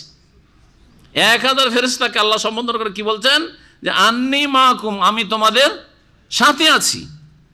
ফাসাব্বিতুল্লাযীনা আমানু, সুতরাং যারা মুমিন বিশ্বাসী তাদেরকে তোমরা সুদৃঢ় করো, সুপ্রতিষ্ঠিত করো, তাদেরকে তোমরা সাপোর্ট করো, শক্তিশালী করো। সাউলকি ফি কুলুবিল্লাযীনা কাফারু রব, অচিরেই আমি কাফেরদের অন্তরে ভীতি সঞ্চার করে দেব। সাউলকি আমি নিক্ষেপ করে দেবো, আলকাইউলকে নিক্ষেপ করা, ফি কুলুবিল্লাযীনা, কাফেরদের হৃদয়ে, কাফেরদের অন্তরে, আর রব ভীতি, আল্লাহ পাক কাফেরদের অন্তরে ভীতি সঞ্চার করে দিলেন, যার ফলে আর সামনে দাঁড়াতে পারলেন না। প্রথম দিকে এসেছিল বদরের যুদ্ধের ঘটনা পড়ে দেখবেন যে 3 জন এসেছিল, 3 জনে যখন শেষ হয়ে গেল তখন তাদের মনোবল ভেঙে পড়ল, আর তারপরে কিছুক্ষণের মধ্যেই একবার রণক্ষেত্রে ছেড়ে পালাতে শুরু করলো। আল্লাহ পাক রব্বুল আলামিন তারপরে বলছেন ফদরেবু ফাওকাল আনাক, হে ফেরেশতারা, সুতরাং তোমরা তাদের কাঁধের ওপর আঘাত হানো। ফাওকাল আনাক, অনকের বহু বচন হচ্ছে আনাক। আল্লাহ পাক ফেরেশতাদেরকে হুকুম করছেন তোমরা মারো ওই কাফেরদের, কিসের ওপর? কাঁধের ওপর মারো, কাঁধের উপরে মেরে তাদের মাথাকে ছুটিয়ে দাও একবারে। এই আল্লাহ পাকের এক হুকুম ফেরেশতাদেরকে, ওয়াদরিবু মিনহুম কুল্লা বানান, আর এই কাফেরদের প্রত্যেকের জোরে জোরে আঘাত আনা, হাত পায়ের জোরে আঘাত আনা। বানান, আসলে বানানের শাব্দিক অর্থ হচ্ছে হাত পায়ের আঙ্গুলের অগ্রভাগ, এগুলো হচ্ছে বানান। এই বানান, এই যে সামনের দিকে আছে না পায়ের, ওই রকম, এগুলোকে বানান বলা হয়। তো এই দিকে আঘাত আনো, হাতের ওপর আঘাত আনো আর পায়ের ওপর আঘাত আনো, এতে ফায়দা কি হবে? ফেরেশতাদের আঘাত, এই আঘাতের মাধ্যমে অস্ত্র তরবারি ধরেছিল, ঢাল ধরেছিল, হাত থেকে পড়ে গেল, হাত আর কাজ করছে না, অকেজ। ওইদিকে পায়ের ওপর এমন মার পড়েছে যে আর পা চলে না, উল্টে পড়ে আছে, তাই না? আল্লাহ পাক এইভাবে মারি দিতে বলছেন ফেরেশতাদেরকে হুকুম করি, ফদরিবু ফাওকাল আনাক ওয়াদরিবু মিনহুম কুল্লা বানান। কেন এই মায়ের ফেরেশতাদের পক্ষ থেকে কাফের আবু জাহাল আর তার সাথী সঙ্গী মক্কার মুশরিকদের ওপর বদরের যুদ্ধে আল্লাহ বলছেন জালেকা, এটা এই জন্য যে বিআন্নাহুম শাকুল্লাহ ওয়া রাসূলাহ, এরা আল্লাহর বিরুদ্ধাচরণ করেছে এবং তাঁর রাসূল মুহাম্মদ সাল্লাল্লাহু আলাইহি সাল্লামের বিরুদ্ধাচরণ করেছেন, যিনি তাদের হিতাকাঙ্ক্ষী হয়ে তাদের ভিতর থেকে এসেছিলেন, তারা নিজেরাই আশ্রয় দেয়নি, অন্যরা আশ্রয় দিয়েছে, মদিনার লোক আশ্রয় দিয়েছে, মারো এদেরকে। ওমাই ইউশাকিকিল্লাহ ওয়া রাসূল, আর জেনে রাখো যে যারা আল্লাহ এবং রসুলের বিরুদ্ধাচরণ করে, প্রতিটি ক্ষেত্রে, জীবনে যে কোনো ক্ষেত্রে আল্লাহ এবং রসুলের যদি বিরুদ্ধাচরণ করে কেউ, ফাইন্নাল্লাহ শাদীদুল ইকাব, তাহলে জেনে রাখা উচিত যে আল্লাহ পাক রব্বুল আলামিন কঠোর শাস্তিদাতা। তাহলে এই শাস্তি শুধু আবু জাহালকে হয়েছে আর তার সাথী সঙ্গীদের হয়েছে, মক্কার মুশরিকরাই শুধু লাঞ্ছিত অপদস্থ হয়েছে এমন কথা নাই। আল্লাহ পাকের বিধান সকলের জন্য এক। যারাই আল্লাহ এবং রসুলের নাফরমানি করবে, আকীদার ক্ষেত্রে নবীর আকীদার ওপর না, সুন্নতের ক্ষেত্রে সুন্নত বাদ দিয়ে বিদাতি ধর্ম পালন করেন, আল্লাহ বিরুদ্ধাচরণ করেন, ফরজ ওয়াজিবে ঘাটতি করে, আল্লাহ পাকের নাফরমানি করেন, শুধু দু চারটা কাজ ইসলামের করেই মনে করেন যে আমি মুসলিম, আর আপনার পারিবারিক ক্ষেত্রে ইসলাম নেই, বিবাহ শাদীতে ইসলাম নেই, আপনার অর্থনীতিতে ইসলাম নেই, আপনার রাষ্ট্রনীতিতে ইসলাম নেই, ইসলাম নেই। সুতরাং তার নামাজ পড়লেও আর সকল সুরাত ইসলামিক থাকলেও ওই দিকে কবর মাজার পূজার ধর্ম হচ্ছে তোমাদের ধর্ম। আল্লাহ এবং রসুলের নাফরমান। নবী সাল্লাল্লাহু আলাইহি ওয়াসাল্লামের জামানায় মাজার ছিল নাকি? সাহাবায়ে কেরামের মাজার ছিল? কোন মাজারে ওরস লাগতো বলেন তো দেখি। তাহলে বলেন যে কোন ধর্ম আমরা পালন করছি? আল্লাহ এবং রসুলের নাফরমানি করে। যারাই আল্লাহ এবং রসুলের নাফরমানি করে, ফাইন্নাল্লাহ শাদীদুল ইকাব, তাদের জেনে রাখা উচিত আল্লাহ পাক কঠোর শাস্তিদাতা। যালিকুম ফাযুকু, আর এই শাস্তি তো আছেই, এই শাস্তি যে জিহাদের ময়দানে শাস্তির কথা উল্লেখ করা হইল, এই শাস্তি ফাযুকু, সুতরাং তোমরা এর স্বাদ গ্রহণ করো, এই স্বাদ গ্রহণ করো। ওয়া আন্না লিল কাফিরিন আযাবান নার, আর জেনে রাখো যে কাফেরদের জন্য আরও জাহান্নামের আযাব রয়েছে। দুনিয়ার আযাব তো ফেরেশতাদেরকে আল্লাহ হুকুম করলেন, মারো এদের কাঁধের ওপর, মারো এদের জোড়ে জোড়ে, আর যেখানে হাড়ের জোড় রয়েছে মারো, আর এদেরকে অচল অকেজো করে দাও। আর এই তো দুনিয়ার আযাব তো আছেই জিহাদের ময়দানে, আর কাফেরদের জন্য যারা কুফর অবস্থায় মারা যাবে জাহান্নামের আযাব রয়েছে। আল্লাহ পাক তারপরে বলছেন, ইয়া আইয়ুহাল্লাযীনা আমানু ইযা লাকীতুমুল্লাযীনা কাফারু যাহফান ফালা তুওয়াল্লুহুমুল আদবার, হে মুমিনরা, যখন তোমরা কাফেরদের মুখামুখি হবে রণক্ষেত্রে, যাহফান লড়াইয়ের উদ্দেশ্যে, সশস্ত্র সেনা দলের তোমরা যখন মুখামুখি হবে, ফালা তুওয়াল্লুহুমুল আদবার, তখন তাদেরকে পৃষ্ঠদেশ ফিরিয়ে দিয়ে পালায়ন করিও না, পিঠ দেখে পালায়ন করিও না। যখন জিহাদের ময়দানের মুখোমুখি হয়ে গেছেন তখন আর পালায়ন করা যাবে না, কবিরা গুনাহ। প্রিয় নবী মুহাম্মদ রাসূলুল্লাহ সাল্লাল্লাহু আলাইহি ওয়াসাল্লাম একটি হাদিস রয়েছে যে লা তাতামান্নাউ লিকাল আদুওয়ি, তোমরা কখনো শত্রুর মুখোমুখি হওয়ার আকাঙ্ক্ষা করিও না, যে হোক হোক লড়াই হোক হোক এরকম করিও না কখনো, এটা নিষেধ। শখ করে শুধু এরকম পরিস্থিতি তৈরি হয়ে যাক আর লড়াই করতে হোক না, এটা কখনো করিও না। ওয়াসালুল্লাহ আল আফিয়া, সবসময় নিরাপদ থাকা আল্লাহর কাছে কামনা করিও। কিন্তু ফাইজা লাকিতুমুহুম, যদি এইরকম মুখামুখি হয়ে যাও, ফাসবুতু, তাহলে তখন সুদৃঢ় থাকো, তখন আর পিছপা হওয়া যাবে না, তখন পিছপা হারাম। নবী করিম সাল্লাল্লাহু আলাইহি ওয়াসাল্লাম একটি প্রসিদ্ধ হাদিস রয়েছে, জানা আছে, ইজতানিবুস সাবাল মুবিকাত, 7টি ধ্বংসকারী পাপ থেকে তোমরা বেঁচে থাকো। আছে, অনেকের মুখস্থ আছে হয়তো, বা অর্থ তো মুখস্থ। 7টি ধ্বংসকারী সবচেয়ে বড় পাপ, প্রথম হচ্ছে তার মধ্যে আশিরকু, তারপরে আসসেহরু, জাদু বলেছেন, এই করে শেষখানে বলেছে ওয়াত্তাওয়াল্লি ইয়াউমাজ জাহফে, কাফেরদের সামনে, কাফেরদের সেনা দলের সামনে মুখোমুখি হয়েছেন, ওই সময় পিঠ ফিরিয়ে পালায়ন করা, এটা হচ্ছে ধ্বংসকারী গুনাহ। তো আল্লাহ পাক ওই নির্দেশ এখানে দিয়েছেন। ওই হাদিস দিয়ে আয়াতের তাফসীর করা যেতে পারে, ইয়া আইয়ুহাল্লাযীনা আমানু, হে মুমিনরা, হে বিশ্বাসীরা, ইযা লাকীতুমুল্লাযীনা কাফারু যাহফান, যখন তোমরা কাফেরদের সেনা দলের সাথে মুখামুখি হবে লড়াইয়ে, ফালা তুওয়াল্লুহুমুল আদবার, তখন পৃষ্ঠদেশ দেখিয়ে পালায়ন করিও না, পিঠ ফিরিয়ে পালায়ন করিও না। ওয়া মান ইউআল্লিহিম ইয়াওমাইযিন দুবুরাহু ইল্লা মুতাহাররিফান লিকিতালিন আও মুতাহাইয়িজান ইলা ফিয়াতিন ফাকাদ বাআ বিগাযাবিন মিনাল্লাহ, দুইটো ক্ষেত্রে শুধু কাফেরকে পিঠ দেখানো জায়েজ, আল্লাহ কোরআনে উল্লেখ করে দিয়েছেন এই আয়াতে, দুইটো ক্ষেত্রে জায়েজ। আর অন্য তৃতীয় কোনো ক্ষেত্র নেই যেখানে কাফের সামনে মারতে আসছে আর আপনি বকরি ছাগলের মতো পালাচ্ছেন আর ওইদিকে জবাই করছে, এটা জায়েজ নাই, কখনো জায়েজ নাই। মারে তো গাজী আর মারে তো শহীদ। যদি আপনি মরে যান তাহলে শাহাদাত পাবেন ইনশাআল্লাহ, আর যদি মারতে পারেন তো গাজী হয়ে মেরে যদি ফিরে আসতে পারেন, গাজী ফি সাবিলিল্লাহ ফিরে আসবেন, আল্লাহর যোদ্ধা হয়ে। আল্লাহ পাক বলেছেন ওয়ামান ইউআল্লিহিম ইয়াওমাইযিন দুবুরা, সেই দিন যদি কেউ পিঠ ফিরিয়ে দেয় যুদ্ধের ময়দানে, সামনে হয়ে গেছে সামনাসামনি, ওই দিক থেকে অস্ত্র চলতে শুরু হয়েছে, এই দিক থেকে শুরু হয়েছে, আর পালাইতে শুরু করলো, কেউ যদি ফিরিয়ে দেয় তাহলে আল্লাহর গজব পড়বে। পরে বলছেন কিন্তু মাঝখানে জায়েজ যে দুই অবস্থায়, ওই দুটো অবস্থা আল্লাহ বয়ান করেছেন, ইল্লা তবে অথবা ব্যতীত, এই ব্যতীত কি মুতাহাররিফাল লিকিতালিন, রণকৌশল স্বরূপ, অনেক রণকৌশল, হ্যাঁ, ওর যাতে করে একটু সাহস বেড়ে যায়, এদিকে আসতে চাই না, ও দূরে দূরে সতর্ক থাকছে, একটু পালাতে দেখে লাফিয়ে কাছিয়ে চলে আসছে, ঘিরে ফেলেন ওকে। এই রণকৌশল স্বরূপ যদি আপনি পিঠ দেখান যে একটু এই দিক দিয়ে ঘুরে গিয়ে আর তারপরেও আক্রমণ করব, তো এটা আল্লাহ বলছেন মুতাহাররিফান লিকিতালিন, হ্যাঁ, অর্থাৎ রণকৌশল স্বরূপ যদি আপনি পিঠ দেখান কাফের কে, তো জায়েজ, বরং আল্লাহর হুকুম এটি।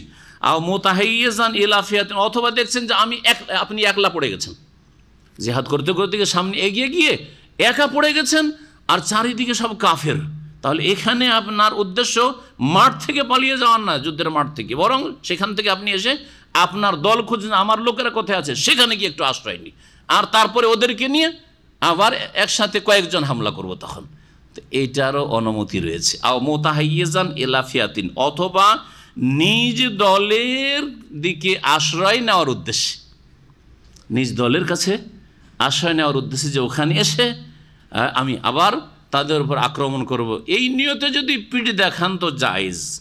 এই দুই ছাড়া কেউ যদি ওয়ামান ইউআল্লিহিম ইয়াওমাইযিন দুবুরা, যুদ্ধের দিনে কেউ যদি তাদেরকে পিঠ দেখিয়ে দেয় কাফেরকে, ফাকাদ বাআ বিগাযাবিম মিনাল্লাহ, তাহলে আল্লাহ পাকের ক্রোধের সাথে সে জিহাদের ময়দান থেকে ফিরে আসবে, আল্লাহর গজব পড়বে, আল্লাহর গজবে পরিবেষ্টিত হবে, আল্লাহর ক্রোধে। ও মাওয়াহু জাহান্নাম, এবং তার বাসস্থান হচ্ছে জাহান্নাম। ও বিসাল মাসির, আর জাহান্নাম হচ্ছে বড়ই জঘন্য প্রত্যাবর্তন স্থল। এখানে আজকে তাফসীর শেষ করছি, আর বাকি তাফসীর ইনশাআল্লাহ তাআলা আগামী সপ্তাহগুলিতে করা যাবে। আল্লাহ পাক রব্বুল আলামিন যেন আমাদেরকে কোরআন বোঝার তৌফিক দান করেন এবং কোরআনের প্রতিষ্ঠার তৌফিক দান করেন, কোরআনে করিমকে সঠিকভাবে বুঝে সঠিকভাবে আমল করার জন্য তৌফিক দান করেন। আল্লাহ পাক রব্বুল আলামিন শত্রুদের অনিষ্ট থেকে আমাদের হেফাজত করেন। আল্লাহ পাক রব্বুল দ্বীন ইসলামকে আল্লাহ পাক যেন শক্তিশালী করেন। আল্লাহ পাক রব্বুল দুনিয়া এবং আখিরাতে আমাদেরকে যেন সফলতা দান করেন। আমাদের সকলকে আল্লাহ পাক জান্নাতুল ফিরদৌস যেন দান করেন। আমাদের বালা মুসিবত আল্লাহ পাক যেন দূর করে দেন।